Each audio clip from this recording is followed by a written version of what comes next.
Sir ಎಷ್ಟೋ ಜನ ಬೇರೆ ಥರನೇ ಮಾತಾಡೋದೆ. ನಾನು ಹೆಮ್ಮೆಯಿಂದ ದುರಾಂಕರವಾಗಿ ಹೇಳ್ಕೊಂತೀನಿ ಸರ್, ಸಾಲ ಮಾಡಿದ್ದೀನಿ, ಒಳ್ಳೆ ಉದ್ದೇಶಕ್ಕೆ ಮಾಡಿದ್ದೀನಿ. ಇಲ್ಲಿ ನಾವು ಫಂಕ್ಷನ್ಸಲ್ಲಿ ಉಳಿಯೋ ಊಟಗಳನ್ನ ಅದನ್ನ ಸುಮ್ಮನೆ ಉಳಿದ್ರೆ ಮೋದಿ ಪಾಲಾಗುತ್ತೆ. ಅಟ್ಲೀಸ್ಟ್ ಅದು ಆಶ್ರಮಗಳಿಗೆ ಕೊಡ್ತಾ ಸ್ಟಾರ್ಟ್ ಮಾಡಿದ್ದು ಸರ್ ಜನಧ್ವನಿ ಸೇವೆ. ಇವತ್ತಿಗೆ ಆಶ್ರಮ ಅನ್ನೋದು ದಂಧೆ ಅನ್ನೋ ಮಟ್ಟಿಗೆ ಯಾಕೋ ಜನಗಳಲ್ಲಿ ಕೆಲವೊಮ್ಮೆ ಅಭಿಪ್ರಾಯ ಬಂದಾಗ ಅದಕ್ಕೆ ಸರ್ ಜನಧ್ವನಿ ಸೇವಾ ಟ್ರಸ್ಟ್ ಸಿದ್ಧಾಂತ ಅದಲ್ಲ ಸರ್. ಆಮೇಲೆ ತುಂಬಾ ಹಿಂದೆ ಮಾತಾಡೋದೆಲ್ಲ ಇದ್ದಾರೆ, ತುಂಬಾ ಹಿಂದೆನೇ ಇದ್ದಾರೆ ಸರ್ ಅವರು. ಈಗ 2.25 ಕೋಟಿ ಸಾಲ ಇದೆ. ಈ ರೀತಿಯಾಗಿ ಆಶ್ರಮಗಳು ಜಾಸ್ತಿ ಆಗ್ತಿದೆ. ನಮ್ಮ ಉದ್ದೇಶ ಆಶ್ರಮಗಳು ಜಾಸ್ತಿ ಆಗಬಾರ್ದು. ನನ್ನ ಹತ್ರ ಒಂದಷ್ಟು ಚಿನ್ನ, ಒಂದಷ್ಟು ಕ್ಯಾಶ್ ಎಲ್ಲ ಇದೆ ಅಂತ ಹೇಳಿದ್ರು. ನಾನು ಅವ್ರು ಏನು ಹೇಳಿದ್ರು ಆನೆಸ್ಟ್ ಆಗಿ. ಯಾರೋ ಒಬ್ಬ ಮಾತಾಡ್ದ, ದುಡ್ಡು ಮಾಡಬೇಕು ಅಂದ್ರೆ ಈ ತರ ಮಾಡಬೇಕು ಅಂದ್ರೆ ಏನಾದ್ರು ಮಾಡ್ಕೊಬೇಕು. 3-4 ದಿನಕ್ಕೆ ನಾವೇ ನೋಡ್ಕೊಂಡು ಬರ್ತಾ ಇದ್ದು, ಆಶ್ರಮಕ್ಕೂ ಕರ್ಕೊಂಡ್ ಬಂದಿರಲಿಲ್ಲ. ಡೆತ್ ಆಗ್ಬಿಟ್ರು. ನಿಮ್ಮ ಅಂದ್ರೆ ನಾನು ಅದು ಕಡೆದಾಗ ಅಂದ್ಕೊಂಡೆ, ಈ ಆಶ್ರಮಕ್ಕೆ ಸೇರಿಸ್ಕೊಂಡು ಅವ್ರ ಆಸ್ತಿ ಬರ್ಸ್ಕೊಳ್ತಾರೆ ಅಂತ ಒಂದು ಮಾತಿದೆ. ಏನು ಹೇಳ್ತೀರಿ ಜನಕ್ಕೆ? ಜೀವನದಲ್ಲಿ ಯಾವತ್ತು ನಮ್ಗೆ ಯಾರು ಅವಮಾನ ಮಾಡ್ತಾರೋ ಅಂಥವ್ರ ಮುಂದೆ ನಮಸ್ಕಾರ, ಹರೇ ಕೃಷ್ಣ. ಕಾರ್ಯಕ್ರಮವನ್ನ ವೀಕ್ಷಣೆ ಮಾಡ್ತಾ ಇರೋ ಎಲ್ಲರಿಗೂ ಕೂಡ ನಮಸ್ಕಾರ. ನಿಮ್ಮೆಲ್ಲರಿಗೂ ಕೂಡ ಟಾಕ್ಸ್ ವಿತ್ ಶ್ರೀನಿವಾಸ್ ಕಾರ್ಯಕ್ರಮಕ್ಕೆ ಸ್ವಾಗತ. ಎಂದಿನಂತೆ ಒಬ್ಬರು ವಿಶೇಷವಾದ ವ್ಯಕ್ತಿ ಹಾಗೂ ವ್ಯಕ್ತಿತ್ವ ಇವತ್ತು ನಮ್ಮ ಜೊತೆ ಇದ್ದಾರೆ. ನೀವೆಲ್ಲರೂ ಸೋಷಿಯಲ್ ಮೀಡಿಯಾದಲ್ಲಿ ಕೇಳಿರ್ತೀರಿ, ಜನಧ್ವನಿ ಮಹೇಶ್ ಅಂತ. ಶ್ರೀಯುತರು ಭಾಳ ಅದ್ಭುತವಾದ ಕೆಲಸ ಮಾಡ್ತಾ ಇದ್ದಾರೆ, ನೂರಾರು ಜನಕ್ಕೆ ಆಶ್ರಯ ನೀಡಿದ್ದಾರೆ. ಹಾಗಾಗಿ ಅವ್ರ ಜೊತೆ ಮಾತಾಡೋಣ. ಯಾಕೆ ಇಂಥದ್ದೊಂದು ಸೇವೆ ಮಾಡುವ ಅಥವಾ ಇಂಥದ್ದೊಂದು ಭಾಳ ದೊಡ್ಡ ಜವಾಬ್ದಾರಿಯನ್ನು ಹೆಗಲ ಮೇಲೆ ಹೊತ್ತುಕೊಳ್ಳುವ ಸಂಕಲ್ಪ ಯಾಕೆ ಮಾಡಿದ್ರು, ಅವ್ರ ಬದುಕೇನು, ಅವ್ರ ತಂದೆ ತಾಯಿ ಏನು ಮಾಡ್ಕೊಂಡಿದ್ದಾರೆ ಅಥವಾ ಅವ್ರ ಕಥೆ ಏನು ತಿಳ್ಕೊಳ್ಳೋಣ. ಮಹೇಶ್ ಅವರ ಕಾರ್ಯಕ್ರಮಕ್ಕೆ ಸ್ವಾಗತ. ನಮಸ್ತೆ ಸರ್. ನಮಸ್ತೆ. ಚೆನ್ನಾಗಿದೆ. ಭಾಳ ಚೆನ್ನಾಗಿದ್ದೀನಿ. ನೀವು ಹೇಗಿದ್ದೀರಿ? ಚೆನ್ನಾಗಿದ್ದೀರಿ ಸರ್. ಅಂದಾಗೆ ನಿಮ್ಮ ವಯಸ್ಸೆಷ್ಟು? 32 ಸರ್. 32 ವಯಸ್ಸು. ನಿಮ್ಮ 32ನೇ ವಯಸ್ಸಿನಲ್ಲಿ ನಿಮ್ಮ ಜೀವನದಲ್ಲಿ ಯಾವತ್ತಾದರೂ ಒಂದು ಹೊತ್ತಿಗೆ ಊಟಕ್ಕೂ ಕಷ್ಟ ಇತ್ತು ಸರ್ ಅಂಥ ಸಮಯ ನೋಡಿದ್ದೀರಾ ನಿಮ್ಮ ಜೀವನದಲ್ಲಿ? ತುಂಬ ಇದೆ ಸರ್, ತುಂಬ ಇದೆ. ಅಂದರೆ ನೀವು ಸ್ವಯಂ ಅನುಭವಿಸಿದ್ದೀರಿ ಮತ್ತು ಅಂಥ ಅನ್ನ ಇಲ್ಲದ ಜನರನ್ನು ನೋಡೇ ಬೆಳೆದಿದ್ದೀರಿ ನೀವು. ಖಂಡಿತ ಸರ್. ಅದು ವ್ಯಾಲ್ಯೂ ಗೊತ್ತಿಲ್ಲದೆ ಏನು ಮಾಡೋಕ್ಕಾಗಲ್ವಂತೆ. ಸತ್ಯ. ಈಗ ಅನ್ನೋದು ವ್ಯಾಲ್ಯೂ, ಕಷ್ಟದ ವ್ಯಾಲ್ಯೂ, ಜೀವನದ ಒಂದು ಜವಾಬ್ದಾರಿಗಳು ಅದೆಲ್ಲ ನೋಡಿದಾಗ ಇಲ್ಲ ಏನಾದರೂ ಒಂದು ಮಾಡಬೇಕು ಅನ್ನೋದನ್ನ ಯೋಚನೆ ಮಾಡಿದ್ವಿ. ತುಂಬ ಕಷ್ಟ. ಅವಾಗೆಲ್ಲ ಪೇಪರ್ ಹಾಕ್ತಿದ್ವಿ, ಹಾಲು ಹಾಕ್ತಿದ್ವಿ. ಚಿಕ್ಕ ವಯಸ್ಸಲ್ಲಿ ತಂದೆ ತಾಯಿ ಗಾರ್ಮೆಂಟ್ಸು, ತಂದೆ ಗಾದೆ ಕೆಲಸ ಮಾಡ್ಕೊಂಡು ತುಂಬ ಕಷ್ಟಪಟ್ಟು ಬೆಳೆಸಿದ್ರು. ಆ ಬೆಳೆಸಾದ್ಮೇಲೆ ನಾವು ಬೆಳೀತಾ ಬೆಳೀತಾ ಜವಾಬ್ದಾರಿಗಳನ್ನೂ ಒಂದಷ್ಟು ಬರುತ್ತಲ್ಲ ಸರ್, ಮನೇಲಿರೋಂಥ ಕಷ್ಟಗಳು ಆ ರೀತಿಯಾಗಿ ಬೆಳ್ಕೊಂಡ್ಬಂದಿದ್ದು ಸರ್. ಬಟ್ ನಿಮ್ಮ ತಂದೆ ಅಥವಾ ತಾಯಿ ಇವರಿಗೆ ನೀವು ಒಬ್ಬರೇ ಮಗ? ಅಕ್ಕ ಒಬ್ಬರಿದ್ದಾರೆ, ಅಕ್ಕ ಒಬ್ಬರಿದ್ದಾರೆ. ಹೌದು ಸರ್. ಹೌದು ಸರ್. ತಂದೆ ತಾಯಿಗೆ ಮಗ ಏನಾಗಬೇಕು ಅಂತ ಆಸೆ ಇತ್ತು? ಅವ್ರು ಎಲ್ಲರೂ ಹೇಳ್ಕೊಳವ್ರ, ಏ ಮಗ ನೀನು ಇದಾಗಬೇಕಣ? ಇಲ್ಲ ಸರ್, ಆ ರೀತಿನೇ. ಯಾಕಂದ್ರೆ ಅವ್ರಿಗೂ ಪಾಪ ಅಷ್ಟು ಎಜುಕೇಷನ್ ಇಲ್ಲ.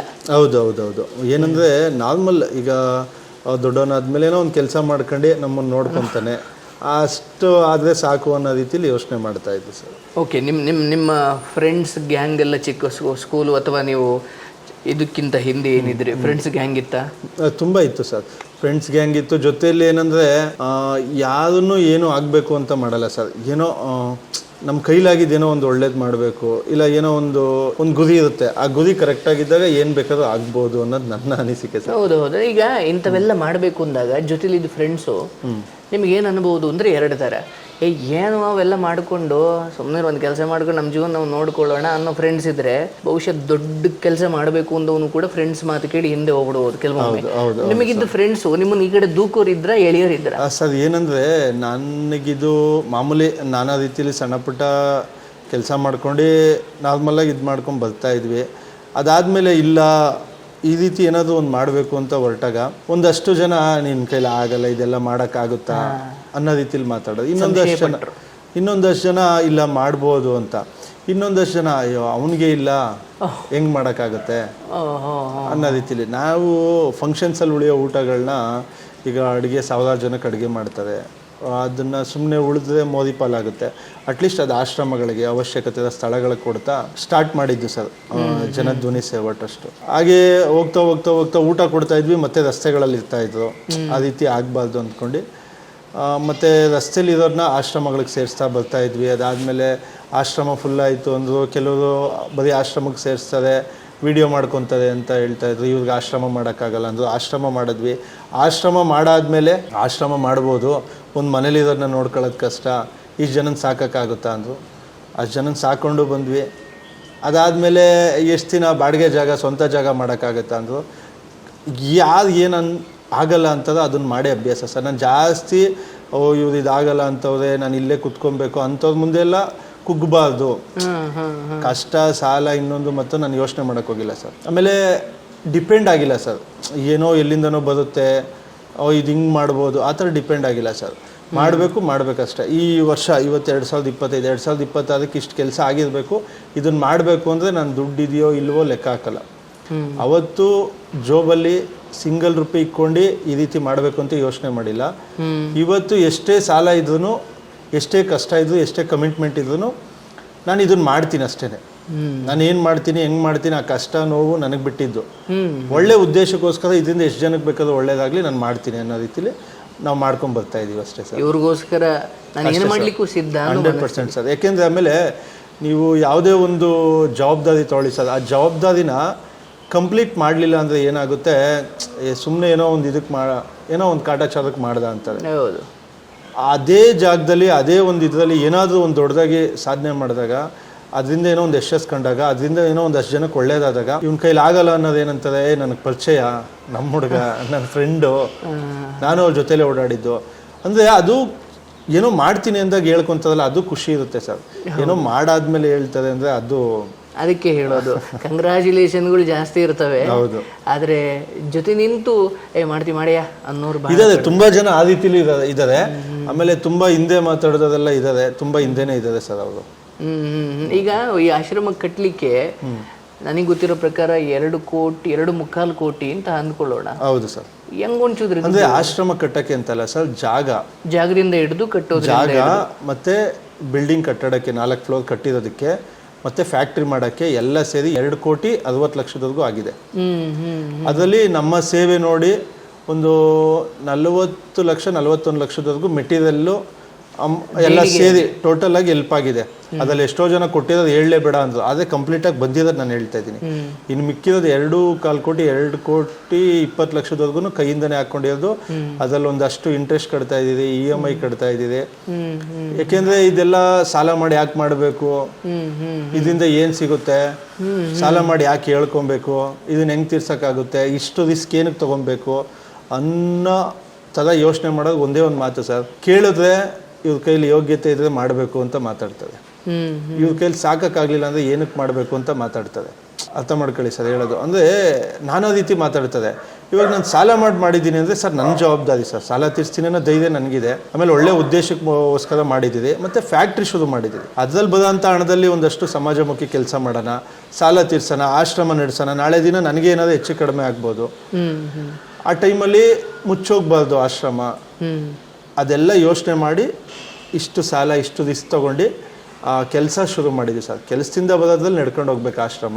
ನಾನು ಆಶ್ರಮದ ಹೆಸರಲ್ಲಿ ಏನೂ ಕೇಳಬಾರ್ದು, ಈ ಆಶ್ರಮದ ಹೆಸರಲ್ಲಿ ಏನೂ ಕೇಳಬಾರ್ದು ಅನ್ನೋ, ಅಥವಾ ಈಗ ಇವತ್ತಿಗೆ ಆಶ್ರಮ ಅನ್ನೋದು ದಂಧೆ ಅನ್ನೋ ಮಟ್ಟಿಗೆ ಯಾಕೋ ಜನಗಳಲ್ಲಿ ಕೆಲವೊಮ್ಮೆ ಅಭಿಪ್ರಾಯ ಬಂದಾಗ ಅದಕ್ಕೆ ನಿಮ್ಮ ಈ ಸಮುದಾಯಗಳು ಕೆಲವೊಮ್ಮೆ ಕಾರಣ ಆಗಿರ್ತವೆ ಅಂತ ನಿಮ್ಗನ್ಸುತ್ತಾ ಸರ್? ಇರ್ಬೋದೇನೋ, ಕೆಲವರು ಬೆರಳೆಣಿಕೆ ಜನ ಇರ್ಬೋದು. ಆಮೇಲೆ ಅದ್ರ ಬಗ್ಗೆ ಮಾತಾಡೋದಕ್ಕಿಂತ ನಾನು ಒಂದೇ ಮಾತಲ್ಲಿ ಹೇಳ್ತೀನಿ ಸರ್, ಜನಧ್ವನಿ ಸೇವಾ ಟ್ರಸ್ಟು ಸಿದ್ಧಾಂತ ಅದಲ್ಲ ಸರ್. ನಾನು ಇವತ್ತುವರೆಗೂ 8 ವರ್ಷ ಆಯಿತು ಟ್ರಸ್ಟ್ ಮಾಡಿ. ನನಗೆ ಜನ ಎಲ್ಪ್ ಮಾಡಿಲ್ಲ ಅಂತ ಹೇಳ್ತಾ ಇಲ್ಲ, ಕಾಣ್ದಿರೋ ಕೈಗಳು ಆಶ್ರಮಕ್ಕೆ ಬಂದು ಸಹಾಯ ಮಾಡಿದ್ದಾರೆ. ಆದರೆ ನಾನು ಸೋಷಿಯಲ್ ಮೀಡಿಯಾ ಮುಖಾಂತರ ಆಗಿರ್ಬೋದು, ಟೆಲಿಕಾಲ್ ಮುಖಾಂತರ ಆಗಿರ್ಬೋದು, ರಸ್ತೆಗಳಲ್ಲಿ ಬಾಕ್ಸ್ಗಳು ಕಳಿಸೋ ಮುಖಾಂತರ, ಓಮಿನಿ ಕಳಿಸೋ ಮುಖಾಂತರ, ಇಲ್ಲ ನನಗೇನಾದರೂ ಎಲ್ಪ್ ಮಾಡಿ ಅಂದ್ಬಿಟ್ಟು ಯಾರಾದರೂ ಮುಂದೆ ಹೋಗ್ಬಿಟ್ಟು ಸಹಾಯ ಕೇಳ್ಕೊಂಡು ಇವತ್ತುವರೆಗೂ ಜನಧ್ವನಿ ಸೇವಾ ಟ್ರಸ್ಟಿಂದ ಹೋಗಿಲ್ಲ ಸರ್. ಇನ್ನು ಸಾಲವಾಗಿ ತುಂಬ ಜನರ ಹತ್ರ ಕೇಳಿದ್ದೀನಿ, ಸಾಲ ತಂದಿದ್ದೀನಿ ಸರ್.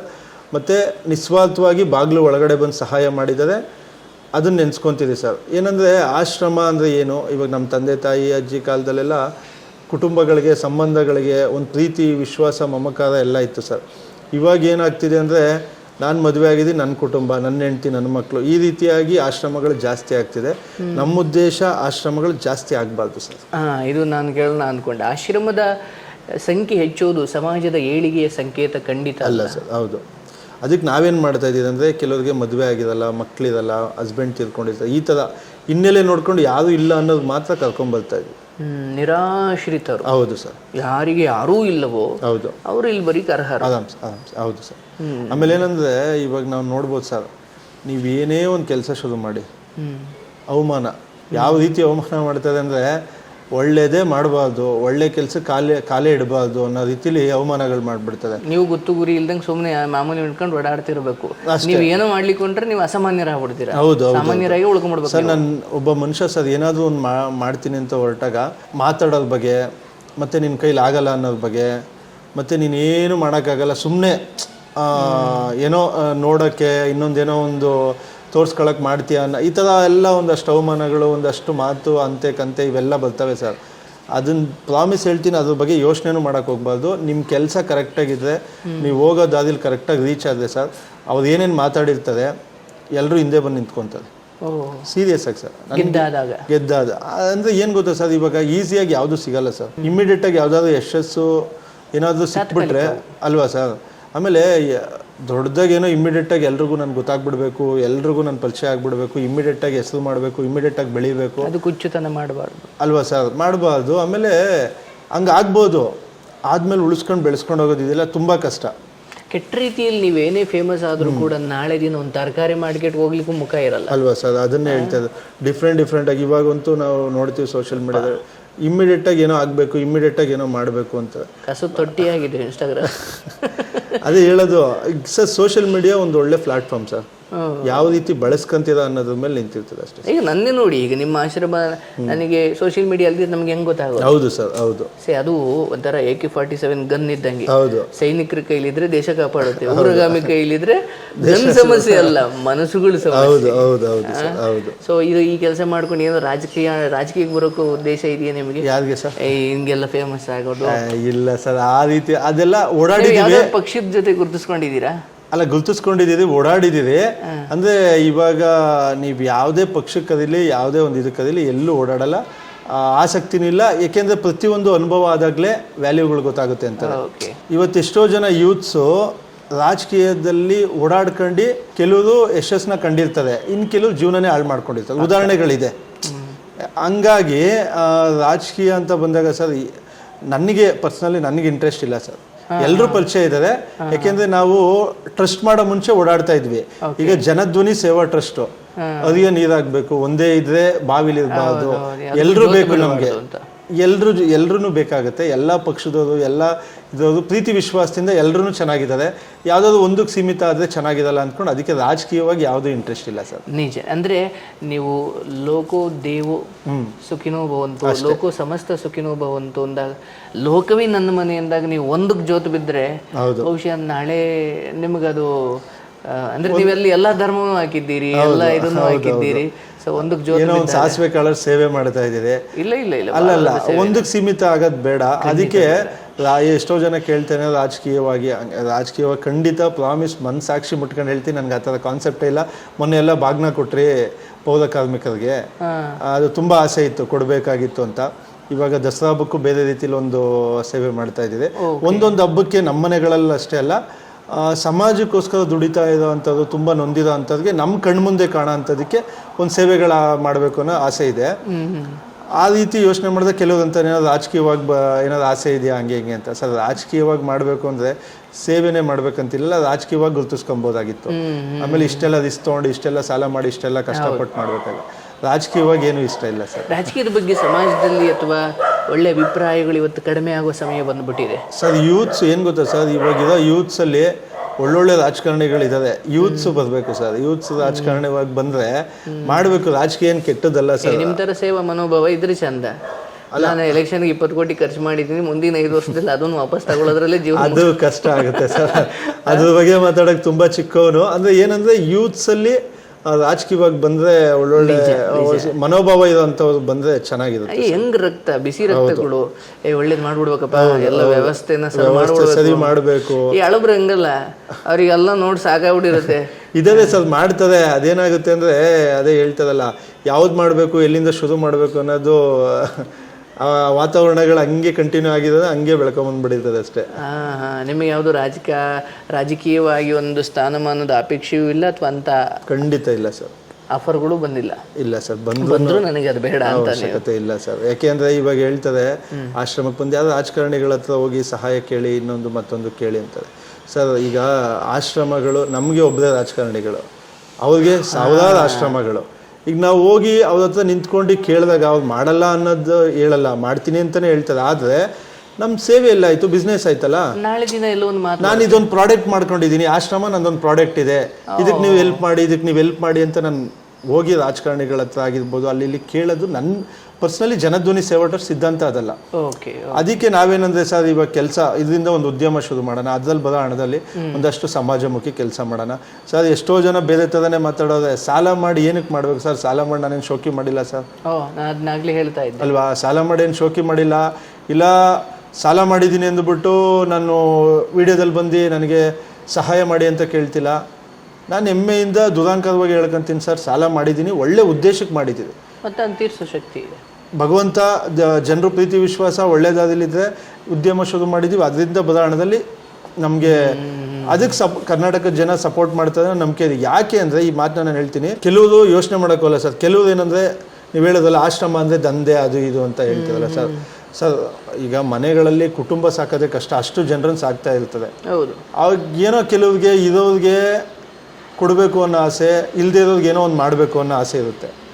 ಏನೋ ಒಂದು ಒಳ್ಳೇದು ಮಾಡ್ತಾ ಇದ್ದಾರೆ, ಕೊಟ್ಟೋದು ಅವ್ರ ಧರ್ಮ ಸರ್. ನನ್ನ ಪ್ರಕಾರ ಅದೇ ಸತ್ಯ ಅಲ್ವಾ, ಮಾಡ್ತದಲ್ವಾ ಅದನ್ನ ತಗೊಂಡು ಮಾಡ್ತದಲ್ವಾ, ಒಳ್ಳೆ ರೀತಿಲಿ ಬರ್ಸ್ಕೊಂಡ್ರೆ ಅವ್ರದ್ದು ಧರ್ಮ. ಇಲ್ಲ ಅಂದರೆ ಅನ್ಯಾಯಕ್ಕೆ ಇದು ಮಾಡ್ಕೊಂಡ್ರೆ ಅವ್ರ ಕರ್ಮ ಅವ್ರದ್ದು ಅನುಭವಿಸ್ತಾರೆ ಸರ್. ಸತ್ಯ, ಮಾತಾಡಿ ಯಾಕೆ ಸರ್ ಕೆಟ್ಟೋದಾಗಬೇಕು.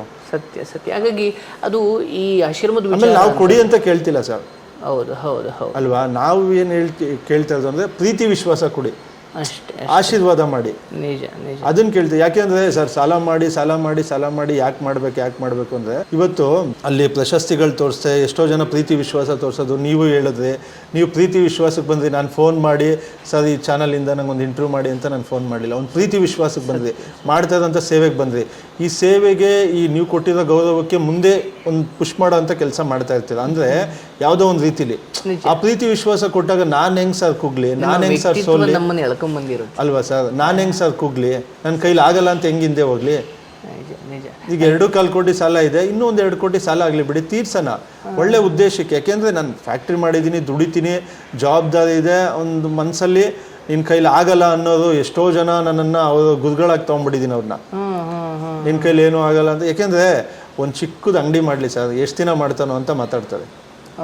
ಒಂದು ತೆಳ್ಳಗಾಡಿ ವ್ಯಾಪಾರ ಮಾಡಲಿ, ಬರೀ ಒಂದು ಚಾಪೆ ಹಾಸ್ಕೊಂಡು ಅಲ್ಲಿ ಒಂದಷ್ಟು ಹಣ್ಣು ತರಕಾರಿಗಳನ್ನ ಇಟ್ಕೊಂಡಿದ್ರೆ ಎಷ್ಟು ದಿನ ಮಾಡ್ತಾನೆ ಬಾರೋ ಅಂತ ಮಾತಾಡ್ತದೆ. ಅಂಥವ್ರು ಇವತ್ತು ದೊಡ್ಡ ಶಾಪೇ ಮಾಡಿರ್ತದೆ ಅಲ್ವಾ, ತಾಳ್ಮೆ ಇರುತ್ತೆ ಅಷ್ಟೇ. ನೋಡಿ ಸರ್, ಅವಮಾನ ಮಾಡ್ದೇ ಬರೀ ಎಲ್ಲ ಹೊಗಳ್ತಾ ಇದ್ರೆ ಇಡೇ ನೀವೇ ಮೈ ಮರೆತು ಬಿಡ್ತೀರಾ ಅಲ್ವಾ. ಒಂದಷ್ಟು ಜನ ಅವಮಾನ ಮಾಡೋದಿರ್ಬೇಕು, ನಿನ್ನ ಕೈಲಿ ಏನೂ ಆಗಲ್ಲ ಅನ್ನೋದಿರ್ಬೇಕು, ಅವನ್ನೆಲ್ಲ ನೆನೆಸ್ಕೊಂಡಾಗ ಆಕ್ಟಿವ್ ಆಗ್ತೀವಿ.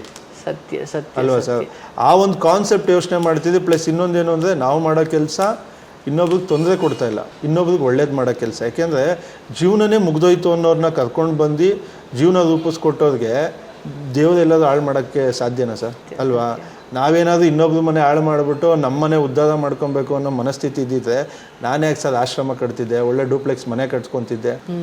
ಆಶ್ರಮದ ಮೇಲೆ ಮನೆ ಮಾಡ್ಕೊಂಡಿರೋ ಅವಶ್ಯಕತೆ ಇಲ್ಲ. ನನ್ನ ಗೌರವ ಇದೆ ಸರ್, ಇಲ್ಲೇ ಕೆಲಸ ಶುರು ಮಾಡಿದ್ದೀವಿ, ಮುಂದೆ ಏನೋ ಒಂದು ಮಾಡ್ತೀವಿ, ಇನ್ನೂ ಏನೂ ಮಾಡಿಲ್ಲ.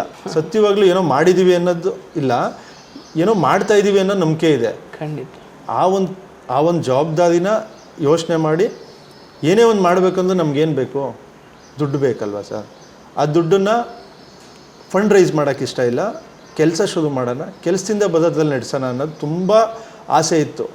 ಎಂತೆಂಥ ಪ್ರಾಬ್ಲಮ್ಮಲ್ಲಿ ಸರ್, ಹಳೆ ಆಶ್ರಮದಲ್ಲಿ ನಾನು ಏನು ಹೇಳೋದು ನಂಬ್ತೀರಾ, ಅದು ಹೇಳೋ ಸತ್ಯ ಇರಬೇಕು. ಯಾಕೆಂದರೆ ಇದರಲ್ಲಿ ನಾನು ವಿಡಿಯೋ ಹಾಕ್ದಾಗ ಅಟ್ಲೀಸ್ಟು ಬಡ್ಡಿ ತಂದಿರೋದು ಇರ್ತದೆ, ಬಡ್ಡಿ ಕೊಟ್ಟಿರೋದು ಇರ್ತದೆ, ನಾನು ಕಟ್ಟಿರೋದು ಉದಾಹರಣೆಗಳಿದೆ.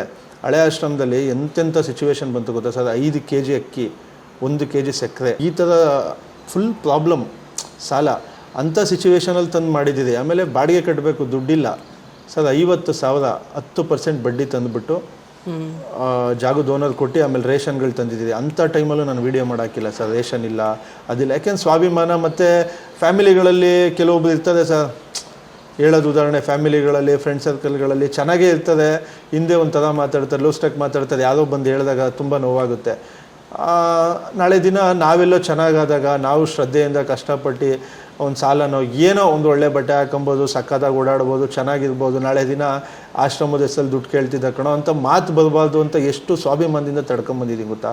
ಇದು ಕಟ್ಟಬೇಕಾದ್ರೂ ಒಂದೇ ಒಂದು ವಿಡಿಯೋ ಹಾಕಿದ್ದು ಸರ್, ದುಡ್ಡು ಕೊಡಿ ಅಂತ ಕೇಳಲಿಲ್ಲ. ಯಾಕೆಂದ್ರೆ ತುಂಬ ಜನ ಹೇಳಿದ್ರು ನೀವು ಕಟ್ಟೋ ಟೈಮಲ್ಲಿ ಹೇಳಿ ಅಂತ. ಆ ಒಂದು ಉದ್ದೇಶಕ್ಕೆ ಬರೀ ಹಾಕಿದ್ದು 1-2 ವಿಡಿಯೋ ಸರ್. ಇಷ್ಟ ಇದ್ದರೆ ಮೆಟೀರಿಯಲ್ ಸಹಾಯ ಮಾಡಿ, ಯಾವುದೇ ಹಣಕಾಸು ಬೇಡ ಅಂತ. ಯಾಕೆಂದ್ರೆ ತುಂಬ ಜನ ಹೇಳಿದ್ರು, ಇನ್ನು ದುರಾಂಕದ ಅನ್ಕೊತದಲ್ಲ.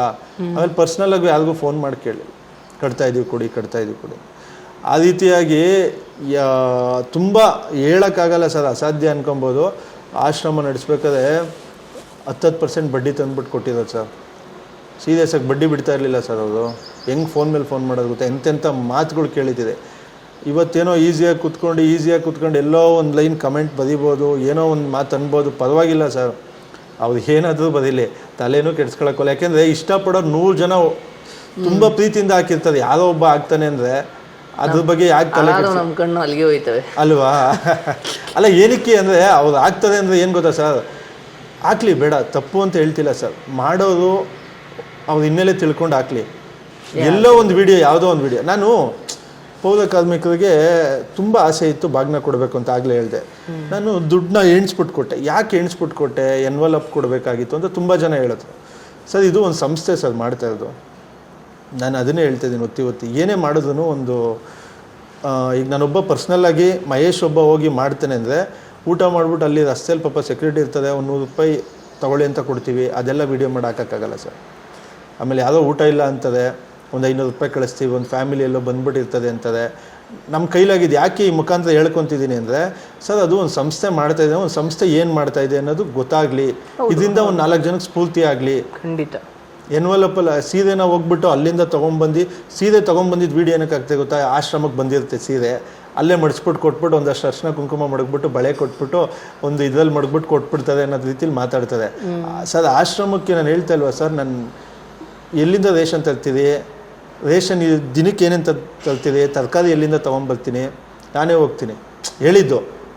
ಅಲ್ಲಿ ಏನಿರಲ್ಲ, ದಿನಕ್ಕೆ ಮನೆಗಳಲ್ಲಿ ಬೆಳಗ್ಗೆ ಟಿಫನ್ ಮಾಡಬೇಕು ಅಂದರೆ ಒಂದಷ್ಟು ಐಟಮ್ ಇದೆಲ್ಲ ಅಂಗಡಿಗೆ ಹೋಗಿ ತೊಗೊಂಬರ್ತದೆ ಹೇಳಿದ್ದು. ಆ ರೀತಿಯಾಗಿರ್ತದೆ ಸರ್. ಈಸಿಯಾಗಿ ಕೂತ್ಕೊಂಡು ಎಲ್ಲೋ ಮಾತಾಡೋದಕ್ಕಿಂತ ನಾನು ಇವಾಗಲೂ ಡೈರೆಕ್ಟಾಗಿ ನಿಮ್ಮ ಚಾನಲ್ ಮುಖಾಂತರ ಒಂದು ಚಾಲೆಂಜ್ ಕೊಡ್ತೀನಿ ಸರ್. ನನ್ನ ಸ್ಥಾನದಲ್ಲಿ ನಿಂತ್ಕೊಂಡ್ಬಿಟ್ಟು 1 ತಿಂಗಳು ಸರ್, 1 ತಿಂಗಳು ಮೇಂಟೈನ್ ಮಾಡಲಿ ಸರ್. ಬರೋ ಫೋನು, ಕಟ್ಟೋ ಬಡ್ಡಿ, ಎಷ್ಟೆಷ್ಟು ಸಾಲ ಐತೆ, ಜವಾಬ್ದಾರಿ ತೊಗೊಳ್ಳಿ. ಈಗಲೂ ಚಾಲೆಂಜ್ ಮಾಡ್ತೀನಿ, ಪ್ರತಿ ಚಾನಲಲ್ಲೂ ಈ ಮಾತು ಹೇಳ್ತೀನಿ. ಅನ್ಬೇಕಾದ್ರೆ ಸಾಲ ತೀರೋವರೆಗೂ ಯಾರಾದರೂ ಜವಾಬ್ದಾರಿ ತೊಗೊಳ್ಳಿ. ಬೇಕಾದ್ರೆ ಎಷ್ಟು ಕೋಟಿ ಸಾಲ ಐತೆ ಅಷ್ಟು ಕೋಟಿ ಜವಾಬ್ದಾರಿ ತೊಗೊಳ್ಳಿ, ಪೂರ್ತಿ ಖಾಲಿ ಮಾಡಿಕೊಡ್ತೀನಿ, ಅವದೇ ನಡೆಸ್ಕೊಂಡು ಹೋಗ್ಲಿ. ಬೇಕಾದ್ರೆ ನಿಮ್ಮ ಕೀರ್ತಿ ಮಾತ್ರ ಅಲ್ಲ, ನಿಮ್ಮ ಸಾಲ ತಾಳಕ್ಕೂ ರೆಡಿ ಇರಬೇಕು. ಅಂದರೆ ಇದು ಪೂರ್ತಿ ಬಿಟ್ಕೊಡ್ತೀನಿ. ಅಯ್ಯೋ, ಇದು ಪೂರ್ತಿ ಬಿಟ್ಕೊಡ್ತೀನಿ ಸರ್. ನಾನು ಹೇಳ್ತಾ ಇಲ್ವಾ, ಮಾರ್ಕೊಂಡು ಹೋದ್ರೆ ಹೇಳಿ ಆಮೇಲೆ. ಅಲ್ಲ, ನಾನು ಏನಕ್ಕೆ ಅಂದರೆ ಮಾತಾಡೋದು ಯಾವುದೋ ಒಬ್ಬರು ಬಂದ್ಬಿಟ್ಟು ನಿನಗೆ ಸಾಲ ಇಲ್ಲ, ನೀನು ಸುಮ್ಮನೆ ಹೇಳ್ತಿದ್ಯಾ, ದುಡ್ಡು ಮಾಡಿದ್ಯಾ, ನಗುಮುಖ ನೋಡಿದಾಗ ಮಾತ್ರ ಅವ್ರಿಗೆ ಅಸೂಹೆ, ಒಳಗಡೆ ನೋವು ಗೊತ್ತಿರಲ್ಲ. ಸರ್, ನಾನು ಅದನ್ನು ತೋರಿಸ್ಕೊಳಕ್ಕೆ ಹೋಗಲ್ಲ. ಏನಕ್ಕೆ ತೋರಿಸ್ಕೊಳಕ್ಕೆ ಹೋಗಲ್ಲ ಗೊತ್ತಾ, ನೋವು ಪಟ್ರೆ ಏನಕ್ಕೆ ಬೇಕಾಗಿತ್ತು, 4 ದಿನ ಶೋಕಿ ಮಾಡ್ದ, ಮೆರ್ದ, ಹಿಂಗೆ ಆಗೋದು ಸರ್. ಇವಾಗಲೂ ಹೇಳ್ತಿಲ್ವಾ, ವಯಸ್ಸಾದವ್ರು ಪ್ರೀತಿಯಿಂದ ಆಶೀರ್ವಾದ ಮಾಡಿ ಮೆರೆಸ್ತವ್ರೆ. ಸತ್ಯ. ಆ ಖುಷಿಲಿದ್ದೀನಿ. ಅಯ್ಯೋ, ಅಲ್ಲಿ ನಾವು ಮಾತಾಡ್ಬೇಕಾದ್ರೆ ಅಲ್ವಾ, ಎಷ್ಟು ಪ್ರೀತಿ ಕೊಡ್ತಾರೆ ಸರ್. ಅವ್ರು ಯಾವುದು ಅಂತಲೇ ಗೊತ್ತಿಲ್ಲ. ನನ್ನ ಮಗ ಅಂತದೆ, ಸತ್ರೆ ನೀನೇ ಇಡಬೇಕಪ್ಪ ಕೊಳ್ಳಿ ಅಂತದೆ, ನೀನೇ ಲಾಸ್ಟು ಅಂತ್ಯಕ್ರಿಯೆ ಮಾಡಬೇಕು ಅಂತದೆ. ಸರ್, ಈ ಒಬ್ಬ ಮನುಷ್ಯನ ದುಡ್ಡಿಂದ ಕೊಂಡ್ಕೊಳ್ಳೋಕ್ಕಾಗಲ್ಲ ಸರ್. ಪ್ರೀತಿ ವಿಶ್ವಾಸದಿಂದ ಗೆಲ್ಬೋದು ಮನಸ್ಸನ್ನ, ಸರಿನಾ? ಆ ಪ್ರೀತಿ ವಿಶ್ವಾಸದಿಂದ ಎಷ್ಟೋ ಜನರು ಪ್ರೀತಿ ವಿಶ್ವಾಸ ಆಶೀರ್ವಾದ ಸಿಕ್ಕಿದೆ ಅಂದಾಗ ಅದನ್ನು ಗೌರವವಾಗಿ ತೊಗೊಂಡೋಗ್ತಾ ಇದ್ದೀವಿ ಅಷ್ಟೇ. ಸಾಲ ಬಿಡಿ ಸರ್, ದುಡ್ಡು ನಾವೇ ಪರ್ಮನೆಂಟ್ ಅಲ್ಲ, ಹಂಗಂತ ನನಗೆ ಯಾರಿಗೂ ಏನು ಮೋಸ ಮಾಡಬೇಕಾಗಿಲ್ಲ. ಕೊಡೋದು ಒಂದಿನ ಲೇಟ್ ಆಗಲಿ ಕೊಡ್ತೀನಿ, ಪ್ರತಿಯೊಂದು 11 ನಂಬರ್ ಫೋನ್ ಎತ್ತುತ್ತೀನಿ ಸರ್, ಸರಿನಾ? ಹೇಳ್ತಾ ಇರೋದು, ಈ ತಿಂಗಳಿಲ್ವಾ ನೆಕ್ಸ್ಟ್ ತಿಂಗಳು ಕೊಡ್ತೀನಿ ಅಂತೀನಿ. ಬಡ್ಡಿ ಅಷ್ಟೇ, ಯಾರಿಗೂ ಅಷ್ಟೇ ನಿಲ್ಲಿಸ್ಕೊಳ್ಳಲ್ಲ. ಬಡ್ಡಿಗೆ ತಂದು ಬಡ್ಡಿ ಕಟ್ತಾ ಇದ್ದೀನಿ. ಯಾಕೆಂದರೆ ಕಂಪನಿ ಇನ್ನೂ ಶುರುವಾಗಿಲ್ಲ, ಕರೆಂಟ್ ಸ್ವಲ್ಪ ಸಮಸ್ಯೆ ಆಯಿತು. ಕರೆಕ್ಟಾಗಿ 2 ವರ್ಷ ಟೈಮ್ ಕೊಟ್ಟರೆ ಎಲ್ಲ ಸಾಲ ತೀರುತ್ತೆ, ನನಗೆ ನಂಬಿಕೆ ಇದೆ. ಆ ಧೈರ್ಯದ ಮೇಲೆ ನಾನು ಮಾಡ್ತಾಯಿದ್ದೀನಿ ಸರ್. ನನಗೇನಂದರೆ ಸಾಧ್ಯವಾಗುತ್ತಾ, ಆಶೀರ್ವಾದ ಮಾಡಿ. ಲೂಸ್ಟಾಗಿ ಮಾತಾಡ್ತಿದ್ದ, ನಿಮಗೆ ಬಿಟ್ಟಿದ್ದು ಮಾತಾಡಿ. ಅವರು ನೀವು ಅದು ಕುಗ್ಗೋ ವ್ಯಕ್ತಿನೂ ಅಲ್ಲ. ಅದು ಯಾಕಂದ್ರೆ ಹೊಸಬ್ರು ಯಾರೋ ಇಂಥ ಒಳ್ಳೆ ಕೆಲಸ, ಆಶ್ರಮ ಅಂತಲೇ ಇಲ್ಲ, ಏನೋ ಸಮಾಜ ಯಾವುದೇ ಒಂದು ಸೇವೆಯಲ್ಲಿ ಇರಲಿ ಸರ್, ಬರ್ಬಿಡ್ತಾರೆ, ಕಮೆಂಟ್ ಹಾಕ್ತಾರೆ, ಕುಗ್ಗಿಸ್ತಾರೆ, ಎಷ್ಟೋ ಜನ ಡ್ರಾಪ್ ಔಟ್ ಆಗ್ಬಿಡ್ತಾರೆ. ಕೋಟಿ ಇರ್ಬೋದು ಸರ್, ಕೊಡೋ ಮನಸ್ಸಿಲ್ಲ ಅಂದರೆ ಏನಕ್ಕೂ ಪ್ರಯೋಜನ ಇಲ್ಲ. ಹೌದು ಅಲ್ವಾ? ನನಗೆ ಸಾಲ ಆಯ್ತಲ್ಲ ಹೇಳ್ತಾರೆ. ಇವಾಗ ಗೌರ್ಮೆಂಟ್ ಶಾಲೆಗಳಿಗೆ ಒಂದಷ್ಟು ಶಾಲೆಗಳಿಗೆ ಬುಕ್ಗಳು ಕೊಟ್ರಿ, ಒಂದಷ್ಟು ಶಾಲೆಗಳಿಗೆ ಮೊನ್ನೆ ಸ್ವಾತಂತ್ರ್ಯ ದಿನಾಚರಣೆ ದಿನ ಫ್ಯಾನು, ಒಂದಷ್ಟು ಊಟ, ಅದೇನೇನೋ ನಮ್ಮ ಕೈಲಾಗಿದ್ದ ಸೇವೆಗಳು ನಾವು ಅಲ್ಲಿ ಮಾಡಿದ್ವಿ. ಎಲ್ಲ ಈ ಸುತ್ತಮುತ್ತ ಇರೋ ಶಾಲೆಗಳಿಗೆಲ್ಲ ಒಂದಷ್ಟು ಬುಕ್ಸ್ಗಳು ಕೊಟ್ವಿ. ಮತ್ತು ಮೊನ್ನೆ ಪೌರ ಕಾರ್ಮಿಕರು ಕೊಟ್ಟು ಇವೆಲ್ಲ ಸಾಲ ಇಟ್ಕೊಂಡು ಇವೆಲ್ಲ ಯಾಕೆ ಮಾಡಬೇಕು ಅಂತದೆ. ಸರ್, ನೀವು ಒಂದು ಸಂಸ್ಥೆ ನಡೆಸಬೇಕಾದ್ರೆ ನೀವು ಆ ಸಂಸ್ಥೆನ ಉನ್ನತ ಮಟ್ಟಕ್ಕೆ ತೊಗೊಂಡೋಗ್ಬೇಕು, ಆ್ಯಕ್ಟಿವ್ ಆಗಿರಬೇಕು, ಇದರಿಂದ ಏನಾದರೂ ಒಂದು ಮಾಡಬೇಕು. ನನ್ನ ಪಾಲಿಸಿ ಏನು ಗೊತ್ತಾ ಸರ್, ನನಗೆ ಗೊತ್ತಿರೋದು ನಮ್ಮ ಕಷ್ಟ ಇರಲಿ ಏನೇ ಇರಲಿ, ನಾವು ಕೊಟ್ಟಷ್ಟು ದೇವ್ರು ನಮ್ಗೆ ಕೊಡ್ತದೆ. ಸತ್ಯ. ಕೂಡಿಟ್ಬಿಟ್ಟು ಇದರಲ್ಲೇ ಬ್ಯಾಲೆನ್ಸ್ ಮಾಡ್ಕೊಂಡು ಇದರಲ್ಲೇ ಆಲ್ಟ್ರ್ ಮಾಡ್ಕೊಂಡು ಹೋಗೋಣ, ಬರೋದೆಲ್ಲ ಬರ್ತಾ ಇರಲಿ ಅನ್ನೋ ಮನಸ್ಥಿತಿ ಇದೆ ಸರ್. ಕೊಡೋ ಕೆಲಸ ನಿಂತ್ಕೊಂಡ್ರೆ ದೇವರು ಕೊಟ್ಟಿರೋದನ್ನೆಲ್ಲ ಒಂದೇ ಸಲ ಕಿತ್ಕೊತಾರೆ. ನಾನು ಅದನ್ನು ನಂಬ್ತೀನಿ ಸರ್. ಮಾಡೋ ಕೆಲಸ ಒಂದಲ್ಲ ಒಂದು ಟೈಮಲ್ಲಿ ಎಲ್ಲೋ ಒಂದು ಕಡೆ ನಿಯತ್ತಾಗಿ ಕಾಪಾಡುತ್ತೆ. ಮುಂಚೆ ಎಲ್ಲ ವೀಡಿಯೋನೇ ಆಗ್ತಾ ಇರಲಿಲ್ಲ ಸರ್. ನಿಮ್ಮ ಥರ ಎಲ್ಲ ನಾರ್ಮಲಾಗಿ ಹೇಳಿ ಸ್ವಲ್ಪ ಸೋಷಿಯಲ್ ಮೀಡಿಯಾದಲ್ಲಿ ಆ್ಯಕ್ಟಿವ್ ಆಗಿ ಹಿಂಗೆ ಹಾಕಿ ಈ ಥರ ಮಾಡಿ ಹಿಂಗೆ ಮಾಡಿ ಅಂತ ಐಡಿಯಾಗಳು ಕೊಟ್ಟಾಗ ಒಂದಷ್ಟು ವೀಡಿಯೋಗಳು ಇದು ಮಾಡ್ಕೊಂಡು ಬರ್ತಾಯಿದೆ. ಯಾಕೆಂದರೆ ಇದರಿಂದ ಅಟ್ಲೀಸ್ಟ್ ಒಂದಷ್ಟು ಜನಕ್ಕೆ ಸ್ಫೂರ್ತಿ ಆಗಿದೆ. ನೀವು ಇರುವುದರ ಅರಿವು ಜನಕ್ಕೆ ಮೂಡಬೇಕು. ಹಣದ ವಿಚಾರ ಆಮೇಲೆ, ಆದರೆ ಅಲ್ಲೊಂದು ವಸ್ತು ಇದೆ, ಈಗ ಅಡುಗೆ ಮಲ್ಲಿ ಚಾಕ್ ಇದೆ ಅಂತ ಗೊತ್ತೇ ಇಲ್ಲ ಹೋದ್ರೆ ಚಾಕ್ ಬೈಕೊಂಡು ಏನೋ ಬೇರೆದ್ರಲ್ಲಿ ಕುಯ್ಕೊಂಡು ಸುಮ್ಮನೆ ಆಯ್ತಾಳ. ಇರುವುದರ ಅರಿವು ಮುಖ್ಯವಾಗಿ. ಜೇಬಲ್ 10 ರೂಪಾಯಿ ಇದೆ, ಅದು ಗೊತ್ತಿಲ್ಲದೆ ಹೋದ್ರೆ 10 ರೂಪಾಯಿ ಕೊಟ್ರೆ ಯಾರೋ ಒಂಚೂರು ಇದೊಂದು ತಾಂಬ ಇದೆ, ಅಲ್ಲೇ ಇದೆ. ಆದ್ರೆ ಇರುವುದರ ಅರಿವು ಇಲ್ಲದೆ ಹೋದ್ರೆ, ಹಾಗೆ ನೀವು ಸೋಷಿಯಲ್ ಮೀಡಿಯಾದಲ್ಲಿ ಹಾಕುವುದು, ಈ ಜನರು 4 ಜನ ಕೆಟ್ಟ ಕಮೆಂಟ್ ಹಾಕ್ಬೋದು. ಬಟ್ ಎಷ್ಟೋ ಹುಡುಗರಿಗೆ ಅಯ್ಯೋ ಇಂಥದ್ದು ಮಾಡಿದ್ರೆ ತಾನೇ ಜೀವನ ಸಾರ್ಥಕ, ನಾವು ಇಷ್ಟಪ್ಪ ಹೊಟ್ಟೆ ತುಂಬಿಸ್ಕೊಳ್ಳೋಕೆ ಈ ಜನ್ಮ ಇರೋದಾದ್ರೆ ನಾಯಿಗೂ ಐತಪ್ಪ. ಅದು ತುಂಬ ಜನ ಪ್ರೀತಿ ವಿಶ್ವಾಸ ತೋರಿಸ್ತಾರೆ ಸರ್. ಆಮೇಲೆ ಇನ್ನೊಂದು ಖುಷಿ ಆಗೋದು ಏನಂದರೆ ಸರ್, ಹೆಸರು ಬೇಡ, ಎಷ್ಟೋ ಜನ ಸ್ಫೂರ್ತಿಯಾಗಿ ತೊಗೊಂಡಿದ್ದಿದೆ. ನಿಮ್ಮಿಂದ ನಾವು ಆಶ್ರಮ ಮಾಡಿದ್ದಿದೆ, ದೊಡ್ಡ ದೊಡ್ಡ ಆಶ್ರಮಗಳು ಇವತ್ತು ಹೇಳೋದು ತುಂಬ ಜನ ಸ್ಫೂರ್ತಿಯಾಗಿ ತೊಗೊಂಡ್ರು. 8 ವರ್ಷದ ಮುಂಚೆ ಸ್ಟಾರ್ಟ್ ಮಾಡಿದಾಗ ಇವತ್ತು ತುಂಬ ಚೆನ್ನಾಗಿ ಮಾಡ್ಕೊಂಡು ಹೋಯ್ತಾರೆ. ತುಂಬ ಖುಷಿ ಆಗುತ್ತೆ. ಆಮೇಲೆ ಅವ್ರ ನೆರಳಲ್ಲಿ ಒಂದಷ್ಟು ಜನ ಆಶ್ರಯ ಪಡೆದಿರ್ತದಲ್ಲ, ಅದು ಖುಷಿ ಆಗುತ್ತೆ. ವಿಡಿಯೋ ಹಾಕೋದ್ರಿಂದ ಎಷ್ಟೋ ಕುಟುಂಬಗಳು ಒಂದಾಗಿದೆ, ಎಷ್ಟೋ ಫ್ಯಾಮಿಲಿಯವರು ಖುಷಿಯಿಂದ ಕರ್ಕೊಂಡೋಗಿದ್ದಾರೆ. ಆಮೇಲೆ ಎಷ್ಟೋ ಜನ ಆಶೀರ್ವಾದ ಮಾಡ್ತಾರೆ, ಎಷ್ಟೋ ಜನ ಗುರ್ತಿಡಿತಾರೆ. ಇವೆಲ್ಲ ಪ್ರೀತಿ ವಿಶ್ವಾಸ. ಇದೊಂದು ಸೋಷಿಯಲ್ ಮೀಡಿಯಾ ಒಂದು ಪ್ಲ್ಯಾಟ್ಫಾರ್ಮ್ ಸರ್. ಈ ಕಟ್ಟಬೇಕಾದ್ರೆ ಈಗ 1.25 ವರ್ಷದ ಮುಂಚೆ ಏನಾಯಿತು, ಈಗ 1 ವರ್ಷದ ಮುಂಚೆ ಒಂದು ತಾಯಿ ಬಂದ್ಬಿಟ್ಟು ಚಂದ್ರಕಲಮ್ಮ ಅಂತ ಅಗ್ರಹಾರ ಲೈವಟಲ್ಲಿ. ಆ ತಾಯಿ ಕ್ಯಾನ್ಸರ್ ಪೇಷಂಟು. ಒಂದು ಊಟದ ಟೇಬಲ್ ಇದೆಯಲ್ಲ ಆಶ್ರಮಕ್ಕೆ ತನ್ಗಂಗೆ ಕೊಟ್ಬಿಟ್ಟು ಒಂದಷ್ಟು ತಿಂಗಳಾದಮೇಲೆ ಮಾಮೂಲಿ ಫೋನ್ ಮಾಡಿದ್ರು, ಅಪ್ಪ ನನಗೆ ತುಂಬ ಸೀರಿಯಸ್ಸಲ್ಲಿದ್ದೀನಿ, ನನ್ನ ಕ್ಯಾನ್ಸರು ಫೈನಲ್ ಸ್ಟೇಜಲ್ಲಿದ್ದೀನಪ್ಪ, ನೀನು ಸಾಲ ಮಾಡಿ ಇಷ್ಟು ಕಷ್ಟಪಟ್ಟು ಎಲ್ಲ ಕಟ್ತಾ ಇದೆಯಪ್ಪ, ನಾನು ನೋಡಿದ್ದೀನಿ, ನೀನು ಎಲ್ಲೂ ಯಾರ ಹತ್ರನೂ ಏನೂ ಕೇಳಲ್ಲ, ನಿನ್ಗೆ ಸಪೋರ್ಟ್ ಇಲ್ಲ ನನಗೆ ಗೊತ್ತಪ್ಪ, ನನ್ನ ಹತ್ರ ಒಂದಷ್ಟು ಚಿನ್ನ ಒಂದಷ್ಟು ಕ್ಯಾಶ್ ಎಲ್ಲ ಇದೆ ಅಂತ ಹೇಳಿದ್ರು. ನಾನು ಅವ್ರು ಏನು ಹೇಳಿದ್ರು ಆನೆಸ್ಟಾಗಿ, ಒಂದು 4 kg ಚಿನ್ನ, ಒಂದು 15 ಲಕ್ಷ ಕ್ಯಾಶ್ ಇದೆ ಅಂತೆಲ್ಲ ಹೇಳಿದ್ರು. ನಾನು ಅದನ್ನೆಲ್ಲ ನಾರ್ಮಲ್ಲಾಗಿ ಜೊತೆಲಿರೋ ಹುಡುಗರಿಗೆ ಈ ಥರ ಎಲ್ಲ ಇದೆ ಅಂತೇಳಿ ನನ್ನ ಜೊತೆಲಿರೋ ಹುಡುಗರೇ ಹೋಗಿದ್ದು ಮಾತಾಡೋಕ್ಕೆ, 4-5 ಜನ ಹೋದ್ವಿ. ಆಸ್ಪತ್ರೆಗೆಲ್ಲ ಆಮೇಲೆ ಅವ್ರ ಮನೆಗೆಲ್ಲ ಹೋದ್ವಿ. ಹಿಂಗೆ ಇದೆಯಪ್ಪ ಅಂದರು. ಅಮ್ಮ ನಾನು ದುಡ್ಡಿನ ಮಾತಾಡೋಕ್ಕೆ ಬರಲ್ಲ, ಬೇಕಾದ್ರೆ ನಿಮ್ಗೆ ಆಶ್ರಯ ಕೊಡ್ತೀನಿ ಅಂತ ಹೇಳ್ಬಿಟ್ಟು ಬಂದೆ. ಅದಾದಮೇಲೆ ಪಕ್ಕದ ಮನೆಯವ್ರ ಹತ್ರ ಎಲ್ಲ ಹೇಳ್ಕೊಂಡ್ರು ನಾನು ಈ ಥರ ಆಶ್ರಮಕ್ಕೆ ಹೋಗ್ತೀನಿ ಅಂತ. ಒಂದು ಸ್ವಲ್ಪ ದಿನ ಆದಮೇಲೆ ತುಂಬ ಸೀರಿಯಸ್ಸಲ್ಲಿದ್ದು ಫೋನ್ ಮಾಡೋದು, ಅಪ್ಪ ನನ್ನ ಕೈಲಿ ಆಗ್ತಾಯಿಲ್ಲ, ಎದ್ದು ಓಡಾಡೋಕ್ಕಾಗ್ತಾಯಿಲ್ಲ, ನಾಳೆ ಒಂದು ಸ್ವಲ್ಪ ಬ್ಯಾಂಕ್ ಹತ್ರ ಹೊರಟು ಬನ್ನಿ ಅಪ್ಪ ಅಂದರು. ಸರಿ ಅಂದ್ಕೊಂಡು ಹೋದ್ವಿ. ಕರ್ಕೊಂಡು ಹೋಗಾದ್ಮೇಲೆ ಬ್ಯಾಂಕ್ ಹತ್ರ ಹೊರಟು ಬಂದ್ವಿ. ಬ್ಯಾಂಕಲ್ಲಿ 9,25,000 ಕ್ಯಾಶ್ ಇತ್ತು. ನಂದೇ ಅವ್ರದ್ದೆಲ್ಲ ಡಾಕ್ಯುಮೆಂಟ್ ಕೊಟ್ಟರು. ನಮ್ಮ ಹುಡುಗ ನಾನು ಅದೇನೋ ಆಧಾರ್ ಕಾರ್ಡ್ ಕೊಟ್ಟರೆ ಸೈನ್ ಮಾಡಿದೆ, ಅಮೌಂಟ್ ಎತ್ಕೊಂಡು ಅವ್ರ ಮನೆಗೆ ತಂದು ಕೊಟ್ವಿ. ಅವ್ರೇನು ಮಾಡೋದು, ಮನೆಗೆ ಬರ್ತಾ ಇದ್ದಂಗೆ ನನ್ನ ಹತ್ರ ವೀಡಿಯೋ ಸಮೇತ ಮಡಗಿದ್ದಕ್ಕೆ ನಾನು ಬಚಾವ್ ಪ್ರೂಫ್ ಸಮೇತ ಮಡಗಿದೆ ಪ್ರತಿಯೊಂದು. ಆಮೇಲೆ 2 ಲಕ್ಷ ರೂಪಾಯಿ ಎತ್ಕೊಟ್ರು. ಅಮ್ಮ ಬೇಡಮ್ಮ, ಈ ಪರಿಸ್ಥಿತಿಲಿ ನನಗೆ ಅಮೌಂಟ್ ತೊಗೊಳಕ್ಕೆ ಇಲ್ಲಪ್ಪ, ನೀನು ಇದು ಇಟ್ಕೊಂಡಿದ್ದು ನಾನು ಆಸ್ಪತ್ರೆಗೆ ಅಲ್ಲಿ ಇಲ್ಲಿ ಸೇರಿಕೊಂಡಾಗ ಖರ್ಚು ಮಾಡಬೇಕಾಗುತ್ತೆ, ಇನ್ನು ಮಿಕ್ಕಿದ್ದು ನಾನು ಆಮೇಲೆ ಮಾತಾಡ್ತೀನಪ್ಪ, ಬೇಕಾದ್ರೆ ಇದೆಲ್ಲ ಆಸ್ಪತ್ರೆಗಿಂತ ಫಸ್ಟ್ ಮನೆಗೆ ಹೋಗ್ಬಿಡೋಣ, ಇದೆಲ್ಲ ಏನಿದೆ ಸಪ್ರೇಟಾಗಿ ಕೊಡ್ತೀನಿ, ಸಪ್ರೇಟಾಗಿ ಮಾಡ್ಬೋದು. ಅಮ್ಮ ದುಡ್ಡು ಪ್ರಾಮಿಸ್ ಬೇಡ, ಇದೆಲ್ಲ ನಿಮ್ಮ ಹತ್ರನೇ ಇರಲಿ, ನಾಳೆ ದಿನ ಹೆಚ್ಚು ಕಡಿಮೆ ಆಗುತ್ತೆ ಅಂತೇಳಿ ಆ ಟೈಮಲ್ಲಿ ಲಾಯರ್ನೆಲ್ಲ ಕರೆಸಿ ನೋಟ್ರಿ ಎಲ್ಲ ಮಾಡಿಸಿ ಎಲ್ಲ ಮಾಡಿಸಾದ್ಮೇಲೆ ಏನಾಯಿತು, ಆಸ್ಪತ್ರೆಗೆ ಸೇರಿಸಿದ್ವಿ. ಆಸ್ಪತ್ರೆಗೆ ಸೇರಿಸಾಗಿದ್ದು 3-4 ದಿನಕ್ಕೆ ನಾವೇ ನೋಡ್ಕೊಂಡು ಬರ್ತಾಯಿದ್ದು. ಆಶ್ರಮಕ್ಕೂ ಕರ್ಕೊಂಬಂದಿರಲಿಲ್ಲ. ಡೆತ್ ಆಗಿಬಿಟ್ರು. ಅವ್ರ ಕೈಯಲ್ಲಿ, ನನ್ನ ಕೈಯಲ್ಲಿ ಮೊಬೈಲ್ ಇದೆ, ಅವ್ರ ಮನೆಗೆ ನನ್ನ ಹತ್ರ ಇದೆ, ಓನರ್ ಹತ್ರನೂ ಕಲ್ದಿ ಮಾತಾಡ್ಬಿಟ್ಟಿದ್ದಾರೆ.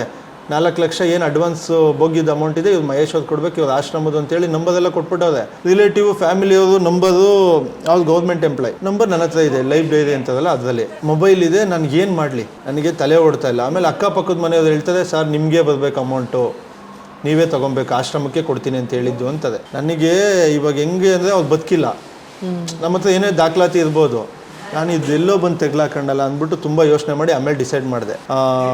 ಒಂದು ವಾಟ್ಸಪ್ಪಲ್ಲಿ ಸ್ಟೇಟಸ್ ಹಾಕ್ತೆ, ಈ ಥರ ಈ ತಾಯಿ ತೀರ್ಕೊಂಡಿದ್ದಾರೆ, ಇವರ ಅಂತ್ಯಕ್ರಿಯೆ ಇದೆ ಈ ಥರ ಇಲ್ಲಿ ಆಸ್ಪತ್ರೆಯಲ್ಲಿ ಅಂತ ಹೇಳಿದೆ. ಅವ್ರ ಅಣ್ಣನ ಮಕ್ಕಳು, ತಮ್ಮನ ಮಕ್ಕಳು, ಇವರು ಮತ್ತು ಅಕ್ಕಪಕ್ಕದ ಮನೆಯವರು ಎಲ್ಲ ಬಂದರು. ಎಲ್ಲ ಊರಿಗೆ ತಗೊಂಡೋಗ್ತೀನಿ ಅಂದರು. ತಗೊಂಡೋಗಿ ಅಂದೆ. ಪಕ್ಕದ ಮನೆಯವ್ರು ಅವ್ರು ಇವರೆಲ್ಲ ಫುಲ್ ಜಗಳ. ಅದು ಹೆಂಗೆ ಕಳ್ಸಿಕೊಟ್ಬಿಡ್ತೀರಾ, ಅದು ಹೆಂಗೆ ಪಕ್ಕದ ಮನೆ ಅವ್ರಿಗೆ ಊರವ್ರಿಗೆ ಹೆಂಗೆ ಕಳ್ಸಿಕೊಡ್ತೀರಾ, ಅವ್ರು ನಮ್ಮ ಹತ್ರ ಪ್ರಾಮಿಸ್ ತೊಗೊಂಡಿದ್ದಾರೆ ಎಲ್ಲ ನೀವೇ ಮುಂದೆ ನಿಂತ್ಕೊಂಡು ಮಾಡಬೇಕು ನಮ್ಮ ಮಗನಾಗಿ ಅಂತ ನನ್ನ ಹತ್ರ ಪ್ರಾಮಿಸ್ ತೊಗೊಂಡಿದ್ದು. ನಾನು ಹೇಳಿದೆ ಅವ್ರಿಗೆ ಈ ಥರ ಎಲ್ಲ ಪಕ್ಕದ ಮನೆಯವರೆಲ್ಲ ಜಗಳ ಮಾಡ್ತಾಯಿದ್ದು, ಏನು ಮಾಡೋದಂತ.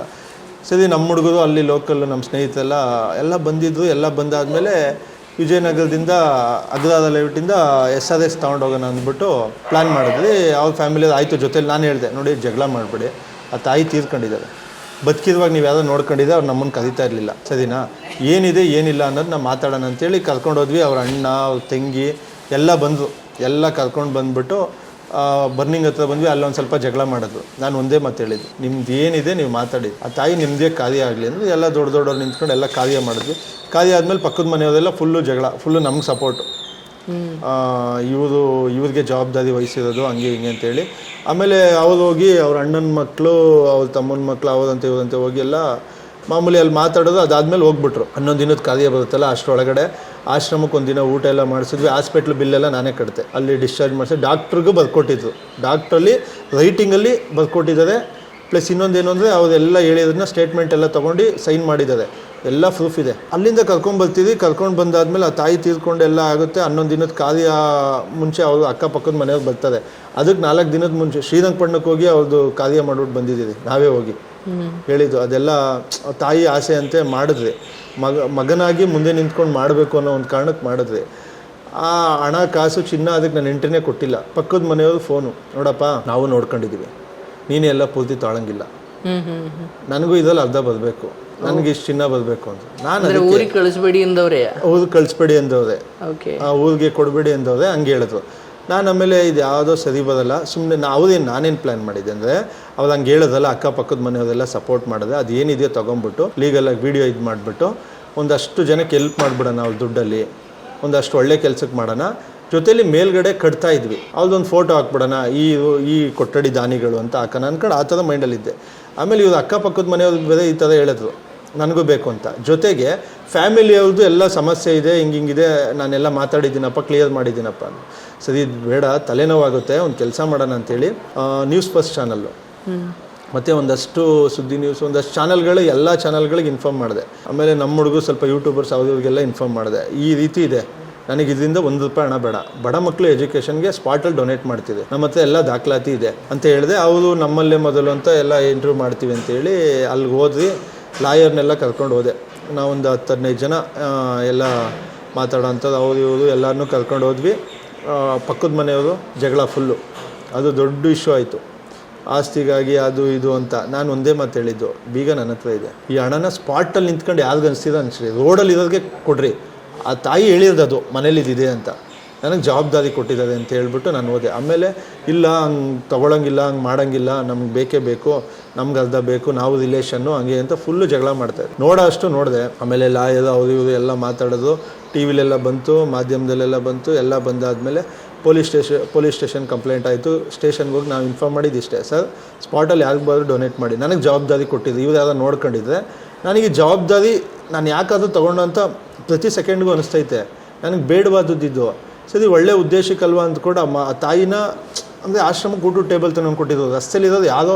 ಆಮೇಲೆ ಎಲ್ಲ ಆಶ್ರಮಗಳಿಗೂ ಹೆಲ್ಪ್ ಮಾಡಿದ್ದಾರೆ ಅವರು, ಎಲ್ಲ ಆಶ್ರಮಗಳಿಗೆ ಊಟದ ಟೇಬಲ್ಲು, ಚೇರ್ಗಳು, ಈ ಥರ ಎಲ್ಲ ಹೆಲ್ಪ್ ಮಾಡಿದ್ದಾರೆ. ನನಗೆ ಎಲ್ಲ ಅವ್ರ ಮೊಬೈಲ್ ಇನ್ನೂ ಇದೆ ನನ್ನ ಹತ್ರ.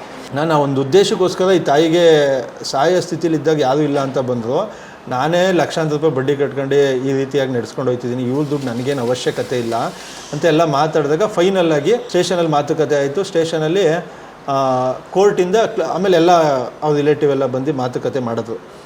ಸರ್ ನೀವು ಅಲ್ದ ತೊಗೊಳ್ಳಿ, ನಾವು ಅಲ್ದ ತೊಗೊತೀವಿ, ಡಿವೈಡ್ ಮಾಡ್ಕೊಳ್ಳೋಣ, ಹಂಗೆ ಹಿಂಗೆ ಅಂತ ಮಾತಾಡೋದು. ನಾನು ಒಂದೇ ಮಾತು ಹೇಳಿದೆ, ನಯ ಪೈಸೆ ಬೇಡ, ಅದ್ರಲ್ಲಿ ₹1 ಬೇಡ, ನೀವು ಏನು ತೊಗೊಂತೀವಿ ತೊಗೊಳ್ಳಿ, ಇನ್ನು ಮಿಕ್ಕಿರೋದು ನನ್ನ ಜೊತೆ ಬನ್ನಿ, ಆ ತಾಯಿ ಹೆಸರಲ್ಲಿ ಒಳ್ಳೇದು ಮಾಡೋಣ ಅಂತ ಹೇಳಿ ಮಾತುಕತೆ ಆಯಿತು. ನಾನು 2 ತಿಂಗಳು ನೋಡಿದೆ, 3 ತಿಂಗಳು ನೋಡಿದೆ, 4 ತಿಂಗಳು ನೋಡಿದೆ. ಡೆತ್ ಸರ್ಟಿಫಿಕೇಟ್ಗಂತೂ ಕಿತ್ತಾಡ್ಬಿಟ್ರು. ಬದುಕಿರುವಾಗ ಯಾವುದೂ ಇಲ್ಲ, ಸತ್ತಾಗ ಸಂಬಂಧಗಳು ಓಡಿ ಬರ್ತಾವಲ್ಲ, ಏನು ನನಗೆ ಬೇಕು ಅಂತ. ಸರಿ, ಅಲ್ಲಿದೆ ತಗೊಳ್ಳಿ ಅಂತೇಳಿ ಎಲ್ಲ ಇದು ಮಾಡಿದ್ರೆ ಫೈನಲ್ಗೆ ನನಗೆ ಇದು ಎಲ್ಲ ಕೇಳ್ತಾಯಿದ್ರು ಮಾಧ್ಯಮದಲ್ಲಿ, ಅಲ್ಲಿ ಇಲ್ಲಿ ನೋಡಿದ್ದು. ಅದು 15 ಲಕ್ಷ ಚಿನ್ನ, 15 ಲಕ್ಷ ಕ್ಯಾಶು, 1/4 kg ಚಿನ್ನ, ಏನಾಯ್ತು ಅಂತ.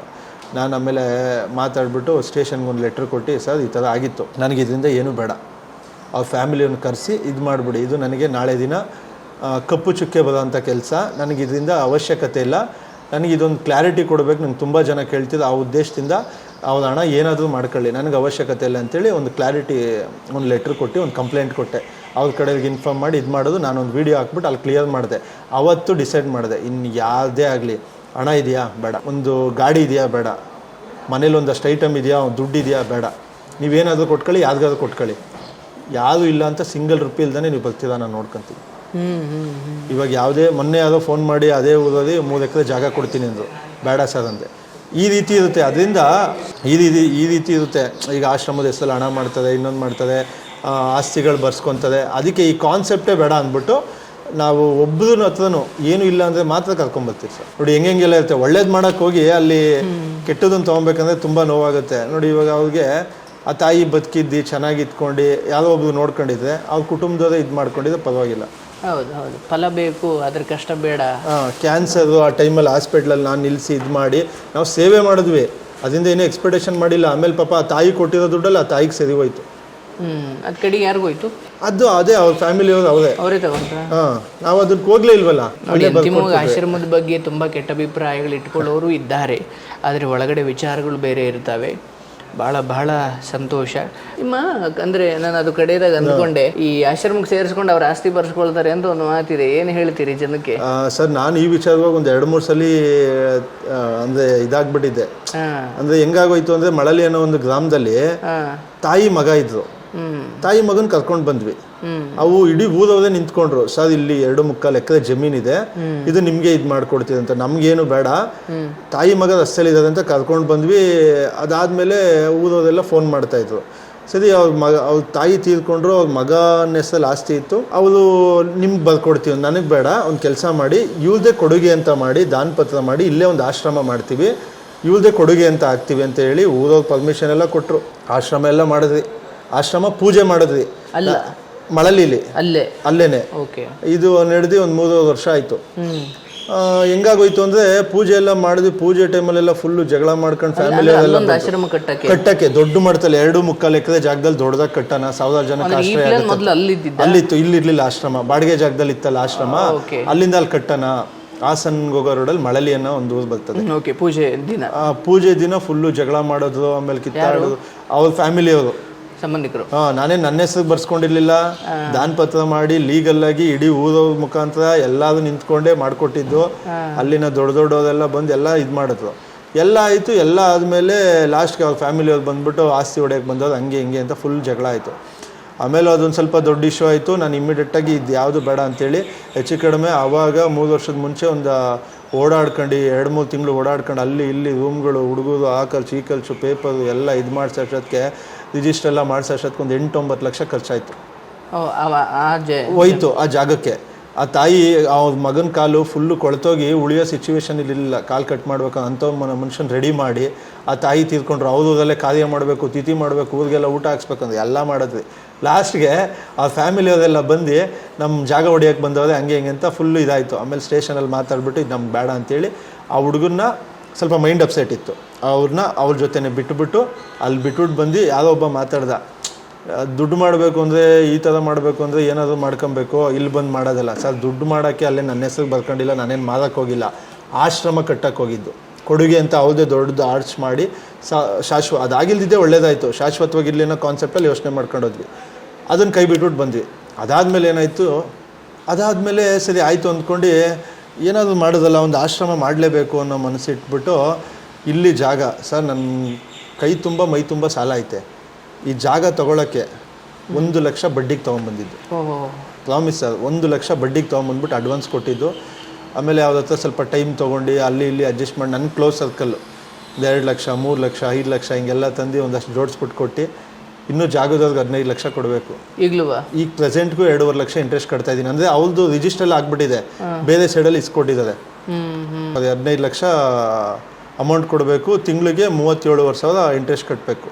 ತಿಂಗಳಿಗೆ ಅವ್ರೊಬ್ಬರಿಗೆ ಟೋಟಲ್ 1,20,000 1,30,000 ಇಂಟ್ರೆಸ್ಟೇ ಕಟ್ತಾ ಇದ್ದೀನಿ ಈಗ ಪ್ರೆಸೆಂಟ್ಗೂ. ನನಗೆ ಅದೇನು ಟೆನ್ಷನ್ ಇಲ್ಲ, ಸಾಲ ಮಾಡಿ ಕಟ್ತಾ ಇದ್ದೀನಿ, ಫ್ಯಾಕ್ಟ್ರಿ ಶುರುವಾಗಲಿ ಅಂತ ಕಾಯ್ತಾ ಇದ್ದೀನಿ.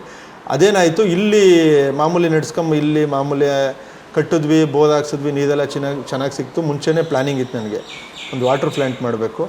ಅಲ್ಲೇ ಆಶ್ರಮ ಇರಬೇಕು, ಅದ್ರಲ್ಲಿ ಬರೋದ ಹಣದಲ್ಲಿ ಆಶ್ರಮ ನಡ್ಕೊಂಡು ಹೋಗ್ಬೇಕು. ನಾಳೆ ದಿನ ನನಗೆ ಹೆಚ್ಚು ಕಡಿಮೆ ಆದ್ರೂ ಯಾವುದೋ ಒಬ್ಬರು ನಡೆಸ್ಕೊಂಡು ಹೋಗ್ಬೇಕು, 10 ಜನನ ಸಾಕಲಿ, ಆದಾಯ ಇರಬೇಕು ಅಂದ್ಕೊಂಡು. ಕೊನೆಯದಾಗಿ ನಾನು ಕೇಳ್ಕೊಳ್ಳೋದು, ಇವ್ರದ್ದೊಂದು ನೀರಿನ ಫ್ಯಾಕ್ಟ್ರಿ ಇದೆ. ಸೊ ಡಿಸ್ಕ್ರಿಪ್ಷನ್ನಲ್ಲಿ ನಂಬರ್ ಹಾಕಿರ್ತೀವಿ. ನಿಮ್ಮ ಶುಭ ಸಮಾರಂಭಗಳಿಗೆ ಅಥವಾ ನಿಮ್ಮ ಯಾವುದೇ ಕಾರ್ಯಕ್ರಮಗಳಿಗೆ ನೀವು ಅಂತಿಯಲ್ಲಿ ಕೊಡಲಿಕ್ಕೆ ವಾಟರ್ ಕ್ಯಾನ್ಗಳು ಬಳಸ್ತೀರಲ್ವ, ಸೊ ಅದನ್ನು ನೀವು ಇಲ್ಲಿಂದ ಆರ್ಡ್ರ್ ಮಾಡಿದ್ರೆ ರಾಜ್ಯದ ಯಾವುದೇ ಊರಾದರೂ ಯಾವುದೇ ಭಾಗಕ್ಕಾದರೂ ಇವರು ಕಳಿಸಿಕೊಡ್ತಾರೆ. ನಮ್ಮ ಡಿಸ್ಕ್ರಿಪ್ಷನ್ನಲ್ಲಿ ಇವರ ನಂಬರು ಮತ್ತು ಆಶ್ರಮದ ವಿಳಾಸ ಇರುತ್ತೆ. ಸೊ ದಯವಿಟ್ಟು ಆ ಮೂಲಕ ಅವರಿಗೆ ನೀವು ಉಪಕಾರ ಅಂತ ಹೇಳಲ್ಲ, ನಿಮ್ಮ ಕಾರ್ಯವು ನಿಮ್ಮ ಸ್ವಕಾರ್ಯ ಸ್ವಾಮಿ ಕಾರ್ಯ ಎರಡೂ ಆಗುತ್ತೆ. ಹಾಗಾಗಿ ಕಡೆಯದಾಗಿ ವೀಕ್ಷಕರಿಗೆ ಏನು ಹೇಳ್ತೀರಿ ಅಥವಾ ಯುವಕರಿಗೆ ಏನು ಹೇಳ್ತೀರಿ? ಸರ್ ತುಂಬ ಖುಷಿ ಆಯಿತು. ಮೊದಲೇದಾಗಿ ನಿಮ್ಮ ಒಂದು ಚಾನಲ್ ಬಗ್ಗೆ ಹೇಳೋಕ್ಕೆ ತುಂಬ ಹೆಮ್ಮೆ ಆಗುತ್ತೆ. ಸೇವೆ ಮಾಡ್ತಿದ್ದರನ್ನ ಗುರುತಿಸಿ ಈ ರೀತಿಯಾಗಿ ಒಂದು ಇನ್ನೊಂದಷ್ಟು ಸೇವೆ ಮಾಡೋಕ್ಕೆ ಶಕ್ತಿ ತುಂಬ ಅಂತ ಕೆಲಸ ಮಾಡಿದ್ದು ನಿಜವಾಗ್ಲೂ ತುಂಬ ಖುಷಿ ಆಯಿತು. ಮತ್ತು ವಿಶೇಷವಾಗಿ ಯುವಕರಲ್ಲಿ ಕೇಳ್ಕೊಳ್ಳೋದು ಒಂದೇ, ಈ ಟೈಮು ಅಂದರೆ ನಾವೀಗ ಎಲ್ಲೋ ನಿಂತ್ಕೊಂಡು ಎಲ್ಲೋ ಕೂತ್ಕೊಂಡು ಬೇರೆಯವ್ರ ಬಗ್ಗೆ ಯೋಚನೆ ಮಾಡ್ಕೊಂಡು ಈ ಏಜಲ್ಲಿ ಏನೋ ಒಂದು ಪ್ರೀತಿ ಕೈ ಕೊಟ್ಟರು ಇನ್ನೊಂದು ಕೈ ಕೊಟ್ಟರು ಅಂತ ಡಿಪ್ರೆಷನ್ಗೆ ಹೋಗಿ ಸೂಸೈಡ್ ಮಾಡ್ಕೊಳ್ಳೋದು, ನಿಮ್ಮನ್ನ ಎತ್ತಿ ತಂದೆ ತಾಯಿನ ಮರ್ತುಬಿಟ್ಟು ನಿಮ್ಮ ಒಂದು ಸ್ನೇಹ ಬಳಗ ಬಿಟ್ಬಿಟ್ಟು ಜೀವನನ ನಾನಾ ರೀತಿ ಹಾಳು ಮಾಡ್ಕೊಳ್ಳೋದ್ಕಿಂತ ಜೀವನ ತುಂಬ ಚೆನ್ನಾಗಿರುತ್ತೆ. ಜೀವನದಲ್ಲಿ ಯಾವತ್ತೂ ನಮಗೆ ಯಾರು ಅವಮಾನ ಮಾಡ್ತದೋ ಅಂಥವ್ರ ಮುಂದೆ ಬದುಕಿ ತಂದೆ ತಾಯಿಗೆ ಒಳ್ಳೆ ಮಕ್ಕಳಾಗಿ, ಸಮಾಜಕ್ಕೆ ಏನಾಗಲಿಲ್ಲ ಅಂದ್ರೆ ಪರವಾಗಿಲ್ಲ ಸರ್, ತಂದೆ ತಾಯಿ ನೋಡ್ಕೊಳ್ಳೋಕೆ ಒಳ್ಳೆ ಮಕ್ಕಳಾಗಿ ಮನೆಗೆ ಒಳ್ಳೆ ಗೌರವವಾಗಿ ಇದ್ದುಬಿಟ್ರೆ ಸಾಕು. ಜೊತೆಗೆ ಈ ಏಜಲ್ಲಿ ಸರ್ ನಾವು ಏನು ಬೇಕಾದ್ರೂ ಕೆಲಸ ಮಾಡ್ಬೋದು. ಈ ಏಜಲ್ಲಿ ಟೈಮ್ ವೇಸ್ಟ್ ಮಾಡಿ, ಈ ಏಜಲ್ಲಿ ಸುಮ್ಮನೆ ಇಲ್ದಿದ್ದೆಲ್ಲ ಏನೇನೋ ಮಾಡ್ಕೊಂಡು ಒಂದು 40 ವರ್ಷ 50 ವರ್ಷ ಆದಮೇಲೆ ಪಾಪ ಇವಾಗ ನಾವು ನೋಡ್ತೀವಿ ಮೂಟೆ ಹೊರ್ಕೊಂಡು ಸೆಕ್ಯೂರಿಟಿ ಕೆಲಸ ಮಾಡ್ಕೊಂಡು ಜೀವನ ಮಾಡ್ತಾ ಇರ್ತದೆ. ಆವಾಗ ಆ ರೀತಿ ಆಗೋದು ಬೇಡ. ಇವಾಗ ನಾವು ಬುದ್ಧಿವಂತರಾಗಿ ಆವಾಗ ನಾವು ಆರಾಮಾಗಿದ್ದರೆ ಚೆನ್ನಾಗಿರುತ್ತೆ. ಮತ್ತು ಅಷ್ಟು ಹೇಳ್ಬೋದು. ಮತ್ತು ನಮ್ದು ಏನಂದರೆ ಉದ್ದೇಶ ಜನಧ್ವನಿ ಸೇವಾ ಟ್ರಸ್ಟು ಒಂದಷ್ಟು ವರ್ಷಗಳಿಂದ ಸೇವೆಗಳು ಮಾಡ್ಕೊಂಡು ಬರ್ತಾಯಿದ್ದೀವಿ. ಅದೇ ರೀತಿಲಿ ಮುಂದಿನ ದಿನಗಳಲ್ಲಿ ಇನ್ನೊಂದಷ್ಟು ಕೆಲಸ ಮಾಡಬೇಕು, ಇನ್ನೂ ಏನೂ ಮಾಡಿಲ್ಲ. ಈ ಕೆಲಸಕ್ಕೋಸ್ಕರ ಒಂದು ಫ್ಯಾಕ್ಟ್ರಿ ಓಪನ್ ಮಾಡಿದ್ದೀವಿ. ನಿಮ್ದು ಯಾವುದೇ ಶುಭ ಸಮಾರಂಭಗಳಾದಾಗ 300 ml, 1/2 ಲೀಟ್ರ್ 1 ಲೀಟ್ರ್ ವಾಟ್ರ್ ಬಾಟ್ಲನ್ನ ನಾವು ಶುಭ ಸಮಾರಂಭಗಳಿಗೆ ಯೂಸ್ ಮಾಡ್ತೀವಿ. ಅದನ್ನು ತಗೊಳ್ಳೋದ್ರಿಂದ ಆ ರೀತಿ ನಮ್ಗೆ ಆಶ್ರಮಕ್ಕೆ ಸಹಾಯ ಮಾಡಿ, ನಮ್ಮ ಆಶ್ರಮಕ್ಕೆ ಏನು ಬೇಡ, ನಿಮ್ಮೆಲ್ಲರೂ ಪ್ರೀತಿ ವಿಶ್ವಾಸ ಆಶೀರ್ವಾದ ಇರಲಿ, ಇನ್ನೊಂದಷ್ಟು ಕೆಲಸ ಮಾಡೋಕ್ಕೆ ಪ್ರೇರಣೆ ಆಗುತ್ತೆ ಅಂತ ಕೇಳ್ಕೊಳ್ಳೋಕೆ ಇಷ್ಟಪಡ್ತೀವಿ ಸರ್. ಭಾಳ ಸಂತೋಷ. ಅವರು ಭಾಳ ಚಿಕ್ಕದಾಗಿ ಏನು ಹೇಳಿದ್ರು ಅಂದರೆ, ಕೂತು ದುಡಿದು ತಿನ್ನೋ ಸಮಯದಲ್ಲಿ ಕೂತು ತಿಂದರೆ, ಕೂತು ತಿನ್ನೋ ಸಮಯದಲ್ಲಿ ಬೇಡ ತಿನ್ನಬೇಕಾಗುತ್ತೆ ಅಂತ. ಹಾಗಾಗಿ ಆಯಾ ವಯಸ್ಸಿನಲ್ಲಿ ದುಡಿಯೋ ಶಕ್ತಿ ಇದ್ದಾಗ ದುಡಿಬೇಕು. ಮತ್ತು ಬದುಕಿಗೆ ಒಂದು ಗುರಿ, ಅದಕ್ಕೆ ಹಳ್ಳಿ ಕಡೆ ಹೇಳ್ತಾರಲ್ಲ, ಗೊತ್ತು ಗುರಿ ಇರಬೇಕು. ಓ ನಾನಿಲ್ಲಿ ಹೊಂಟಿದ್ದೀನಪ್ಪ, ನಾನು ಇಲ್ಲಿಗೆ ಹೋಗಬೇಕು. ಸುಮ್ಮನೆ ಗಾಡಿ ತಗೊಂಡು ಎಲ್ಲಿಗೆ ಹೋಗ್ತಿದ್ಯಾ, ಯಾವಾಗ ಹೋಗ್ತಾ ಇದ್ದೀನಿ, ಎಲ್ಲಿಗೆ ಅಂತ ಇರಬೇಕಲ್ಲ. ಒಂದು 100 ಮೀಟ್ರ್ ರನ್ನಿಂಗ್ ರೇಸಲ್ಲಿ ನಿಂತಿರೋನಿಗೆ ಒಂದು ಎಂಡ್ ಅಂತ ಇರುತ್ತೆ, ಅದಕ್ಕೆ ಅವನು ಓಡ್ಲಿಕ್ಕೆ ತಯಾರಿರ್ತಾನೆ. ಎಂಡೇ ಇಲ್ಲ ಅಂದ್ರೆ ಸುಮ್ಮನೆ ಓಡ್ತಿರೋದೇ ರನ್ನಿಂಗ್ ರೇಸ್ ಅಲ್ಲ. ಜೀವನದಲ್ಲಿ ನಾನು ನೋಡ್ದಂಗೆ ಎಷ್ಟೋ ಜನ ಏನೋ ಒಂದು ಮಾಡಬೇಕು ಅಂತ ಹೊರಡ್ತದೆ ಸರ್. ಯಶಸ್ಗೆ ಉದಾಹರಣೆ, ಒಂದು 100 ಹೆಜ್ಜೆ ಇರುತ್ತೆ ಅಂದ್ಕೊಳ್ಳಿ ಸರ್, 99 ಹೆಜ್ಜೆ ಓಡಿರ್ತದೆ, ಇಲ್ಲ ನನ್ನ ಕೈಲಿ ಆಗಲ್ಲ ಅಂದ್ಬಿಟ್ಟು ವಾಪಸ್ ಬರ್ತದೆ ಸರ್. ಆ ನೆಕ್ಸ್ಟ್ ಹೆಜ್ಜೆನೇ ಗೆಲುವಾಗಿರ್ತದೆ. ಅದರಿಂದ ನಮ್ಮ ಕೆಲಸ, ನಮ್ಮ ಶ್ರದ್ಧೆ, ನಮ್ಮ ಏನೋ ಒಂದು ಗುರಿ ಇಟ್ಕೊಂಡಿರೋದನ್ನ 100% ಒತ್ತು ಕೊಡಬೇಕು ಸರ್. ಎಷ್ಟಾಗುತ್ತೋ ಅಷ್ಟು ಪ್ರಯತ್ನ ಪಡಬೇಕು. ನೀನು ಪ್ರಯತ್ನನೇ ಪಟ್ಟಿಲ್ಲ, ನಾನು ಅಲ್ಲಿವರೆಗೂ ಹೋದೆ, ಅಷ್ಟು ಪ್ರಯತ್ನ ಪಟ್ಟೆ, ಸಿಗಲಿಲ್ಲ ಅಂದರೆ ತಪ್ಪಾಗ್ಬಿಡುತ್ತೆ. ನಿಮ್ಮ ಕೈಲಿ ಆಗುತ್ತೆ ಸರ್, ಏನು ಬೇಕಾದ್ರೂ ಮಾಡ್ಬೋದು. ನಾವು ಅದರಿಂದ ಹೇಳೋದೇನೆಂದರೆ ಸರ್, ನಮಗೆ ಇಷ್ಟೆಲ್ಲ ಮಾಡ್ತೀವಿ ಅಂದರೆ ಏನೋ ಮಾಡಿದ್ದೀವಿ ಅಂತಲ್ಲ, ಇಷ್ಟು ಮಾಡ್ತೀವಿ ಅನ್ನೋದು ಕನಸಲ್ಲೂ ತಿಳ್ಕೊಂಡಿಲ್ಲ ಸರ್. ಹೇಳೋದು ಉದಾಹರಣೆಗೆ, ಯಾಕೆಂದರೆ ಎಷ್ಟೋ ಜನ ನೋಡ್ತದೆ ಆಚೆ ಬಂದಾಗ ಯಾವುದೋ ದುಡ್ಡಿರೋ ಸರಿಯಾಗಿ ಬಿಲ್ಡಿಂಗ್ ಕಟ್ಕೊಂಡವ್ರೆ ಅನ್ಕೊಂತ, ಆಶ್ರಮ ಅಂದಾಗ ಆಶ್ಚರ್ಯ ಪಡ್ತಾರೆ. ಅದರಲ್ಲೂ ನೊಂದವರ ಅರಮನೆ ಅಂತ ಇದೆಯಲ್ಲ, ಅದು ನೋಡಿ ತುಂಬ ಜನ. ನನ್ನ ಕನಸಿತ್ತು ಸರ್, ಇದನ್ನು ಮಾಡಲೇಬೇಕು. ಇದನ್ನು ಮಾಡಿದಾಗ ನನ್ನ ಜೋಬಲ್ಲಿ ಸಿಂಗಲ್ ರೂಪಾಯಿ ಇರಲಿಲ್ಲ ಸರ್, 1 ರೂಪಾಯಿ ಇರಲಿಲ್ಲ. ಕನಸಿತ್ತು ಮಾಡಬೇಕು ಅಂತ. ಇವತ್ತು ನೀವು ನೋಡ್ಬೋದು 5 ಲಕ್ಷ 10 ಲಕ್ಷಕ್ಕೆ ಸೂಸೈಡ್ ಮಾಡ್ಕೊಂಡ್ಬಿಡ್ತಾರೆ, ಊರು ಬಿಟ್ಟು ಹೊರಟೋಯ್ತಾರೆ ಸರ್. ನನಗೇನು ಅಷ್ಟು ಏಜ್ ಆಗಿಲ್ಲ, ಇಷ್ಟು ಸಾಲ ಇದ್ರೂ ಇಷ್ಟು ಜವಾಬ್ದಾರಿ ಇದ್ರೂ ಮಾಡ್ತಾಯಿದ್ದೀವಿ ಅಂದರೆ ಏನು ಹೇಳಿ ಸರ್, ಧೈರ್ಯ. ನಮ್ಮ ಮನೇಲೆಲ್ಲ ಹೇಳ್ತಾರೆ, ಧೈರ್ಯ ಅಲ್ಲ ಅದು ಬಂಡ ಧೈರ್ಯ ಅಂತಾರೆ. ಎಷ್ಟೋ ಜನ ಹಂಗೆ ಹೇಳ್ತಾರೆ. ಏನಿಲ್ಲ ಸರ್, ಒಂದು ನಂಬಿಕೆ, ಒಂದೇನೋ ಒಂದು ಕಾನ್ಫಿಡೆನ್ಸು. ಇವಾಗ ನಾನು ಇದನ್ನೇ ಎಲ್ಲ ದುಡ್ದು ಎಲ್ಲ ಜೋಡಿಸಿ ಮಾಡ್ತೀನಿ ಅಂದರೆ ಇನ್ನು 2 ವರ್ಷ 3 ವರ್ಷ ಬಿಟ್ಟರೆ ಈಗ 2 ಕೋಟಿ ಇರೋದು ಅವಾಗ 4 ಕೋಟಿ ಆಗಿಬಿಡುತ್ತೆ. ಪ್ರಾಪರ್ಟಿ ಆಗ್ಬೋದು, ಮೆಟೀರಿಯಲ್ಸ್ ಆಗ್ಬೋದು, ಫ್ಯಾಕ್ಟ್ರಿ ಆಗ್ಬೋದು, ಆಮೇಲೆ ನನ್ನ ಏಜ್ ಆಗ್ಬೋದು. ಅದಕ್ಕೆ ಅದೆಲ್ಲ ಕ್ಯಾಲ್ಕುಲೇಷನ್ ಮಾಡಿ 2 ವರ್ಷದಲ್ಲಿ ಸಾಲನೇ ತೀರಿಸ್ಬೋದಲ್ಲ ಅನ್ನೋ ರೀತಿಯಲ್ಲಿ ಯೋಚನೆ ಮಾಡಿ ಸ್ವಲ್ಪ ರಿಸ್ಕ್ ತೊಗೊಂಡಿದ್ದೀನಿ, ಸ್ವಲ್ಪ ಅಲ್ಲ ಜಾಸ್ತಿನೇ ರಿಸ್ಕ್ ತೊಗೊಂಡಿದ್ದೀನಿ. ರಿಸ್ಕ್ ಇಲ್ಲ ಅಂದರೆ ಈಸಿಯಾಗಿ ಯಾವುದೂ ಸಿಗಲ್ವಲ್ಲ, ಅದನ್ನು ಯೋಚನೆ ಮಾಡಿ ಮಾಡ್ತಾಯಿದ್ದೀವಿ ಸರ್. ಭಾಳ ಸಂತೋಷ ಸರ್. ತುಂಬ ನೋಡಿ, ನಾವು ಈ ಕಥೆಯನ್ನು ಅಥವಾ ಈ ವಿಡಿಯೋ ನೋಡ್ತಿರೋ ನೀವು ಯಾರಾದರೂ ಒಂದು ಅರ್ಥ ಮಾಡ್ಕೊಳ್ಳಿ, ಕನಸುಗಳಿಲ್ಲದವನೇ ಬಡವ, ಮನೆ ಇಲ್ಲದವನು ಬಡವಲ್ಲ, ಕನಸುಗಳಿಲ್ಲದವನು. ಸೊ ಹಾಗಾಗಿ ಅವ್ರು ಹೇಳ್ತಾ ಇದ್ರು, ಅವರು ಹುಟ್ಟಿದ್ದೆಲ್ಲೋ ಬದುಕಿದ್ದೆಲ್ಲೋ, ಆದರೆ ಇವತ್ತು ಅವರು 10-40 ಜನಕ್ಕೆ 60 ಜನಕ್ಕೆ ಆಶ್ರಯ ಕೊಟ್ಟಿದ್ದಾರೆ. ನಾವು ನಮ್ಮ ಅಪ್ಪ ಅಮ್ಮನಿಗೆ ಇಬ್ಬರಿಗೆ ಆಶ್ರಯ ಕೊಡುವುದು ದೊಡ್ಡದಲ್ಲ ಅಂತ. ಸೊ ಥ್ಯಾಂಕ್ ಯು, ಬಹಳ ಸಂತೋಷವಾಯಿತು ಕಾರ್ಯಕ್ರಮದಲ್ಲಿ ಭಾಗವಹಿಸಿದ್ದಕ್ಕೆ. ನಿಮ್ಮ ಕೆಲಸಕ್ಕೆ ಯಶಸ್ಸಾಗಲಿ. ನೀವು ಅವರು ಹೇಳ್ತಾ ಇದ್ರು, ಬಹುಶಃ ನಾನು ನೋಡ್ಕೊಳ್ಳೋ ಕೆಲಸ 40-50 ಅಷ್ಟೇ ಇಟ್ಕೊಳ್ತೀನಿ, ಬಟ್ ನಾನು ವಿದ್ಯಾಭ್ಯಾಸ ಕೊಡೋದು, ಎಜುಕೇಷನ್ ಕೊಡೋದು, ಸೊ ಮಕ್ಕಳಿಗೆ ಎಜುಕೇಷನ್ ಕೊಡೋದು, ಉತ್ತರ ಕರ್ನಾಟಕದಲ್ಲಿ ಏನೋ ಒಂದು ಸ್ಪರ್ಧಾತ್ಮಕ ಪರೀಕ್ಷೆಗೆ ಓದಬೇಕು, ಒಂದು ಕೆಲಸ ತಗೊಳ್ಬೇಕು ಅನ್ನೋ ಹಸಿವಿರೋ ವಿದ್ಯಾರ್ಥಿಗಳಿಗೆ ನಮ್ಮ ಕೈಲಾದಷ್ಟು ನೆರವು ನೀಡಬೇಕು ಅಂತ. ಹಾಗಾಗಿ ಅನ್ನ ನೀಡುವುದಕ್ಕಿಂತ ಅನ್ನಕ್ಕೆ ದಾರಿ ತೋರಿಸೋದು ಇನ್ನೂ ಬಹಳ ದೊಡ್ಡ ಕೆಲಸ ಅಂತ. ಹಾಗಾಗಿ ಅವರು ಇನ್ನೂ ಕೂಡ ಬಹಳ ಯೋಜನೆಗಳನ್ನ ಇಟ್ಕೊಂಡಿದ್ದಾರೆ. ಮತ್ತು ನೀವು ಜನಧ್ವನಿ ಆಶ್ರಮದ ಮುಂದಿನ ಏನೇ ಯೋಜನೆಗಳಾದರೂ ಖಂಡಿತ ನಾವು ಕೂಡ ಅವ್ರ ಬೆಂಬಲಕ್ಕೆ ಇರ್ತೀವಿ. ಸೊ ನಮ್ಮ ವಿಡಿಯೋ ಮೂಲಕ ಏನೇನು ಒಳ್ಳೆ ತೋರಿಸ್ಬೋದು ಅಥವಾ ಅವ್ರಿಗೆ ಹೇಗೆ ನಾವು ಉಪಕಾರ ಮಾಡ್ಬೋದು, ಈ ಆಶ್ರಮಕ್ಕೆ ನಾವು ಖಂಡಿತ ನಿಮ್ಮ ಜೊತೆ ಇರ್ತೀವಿ.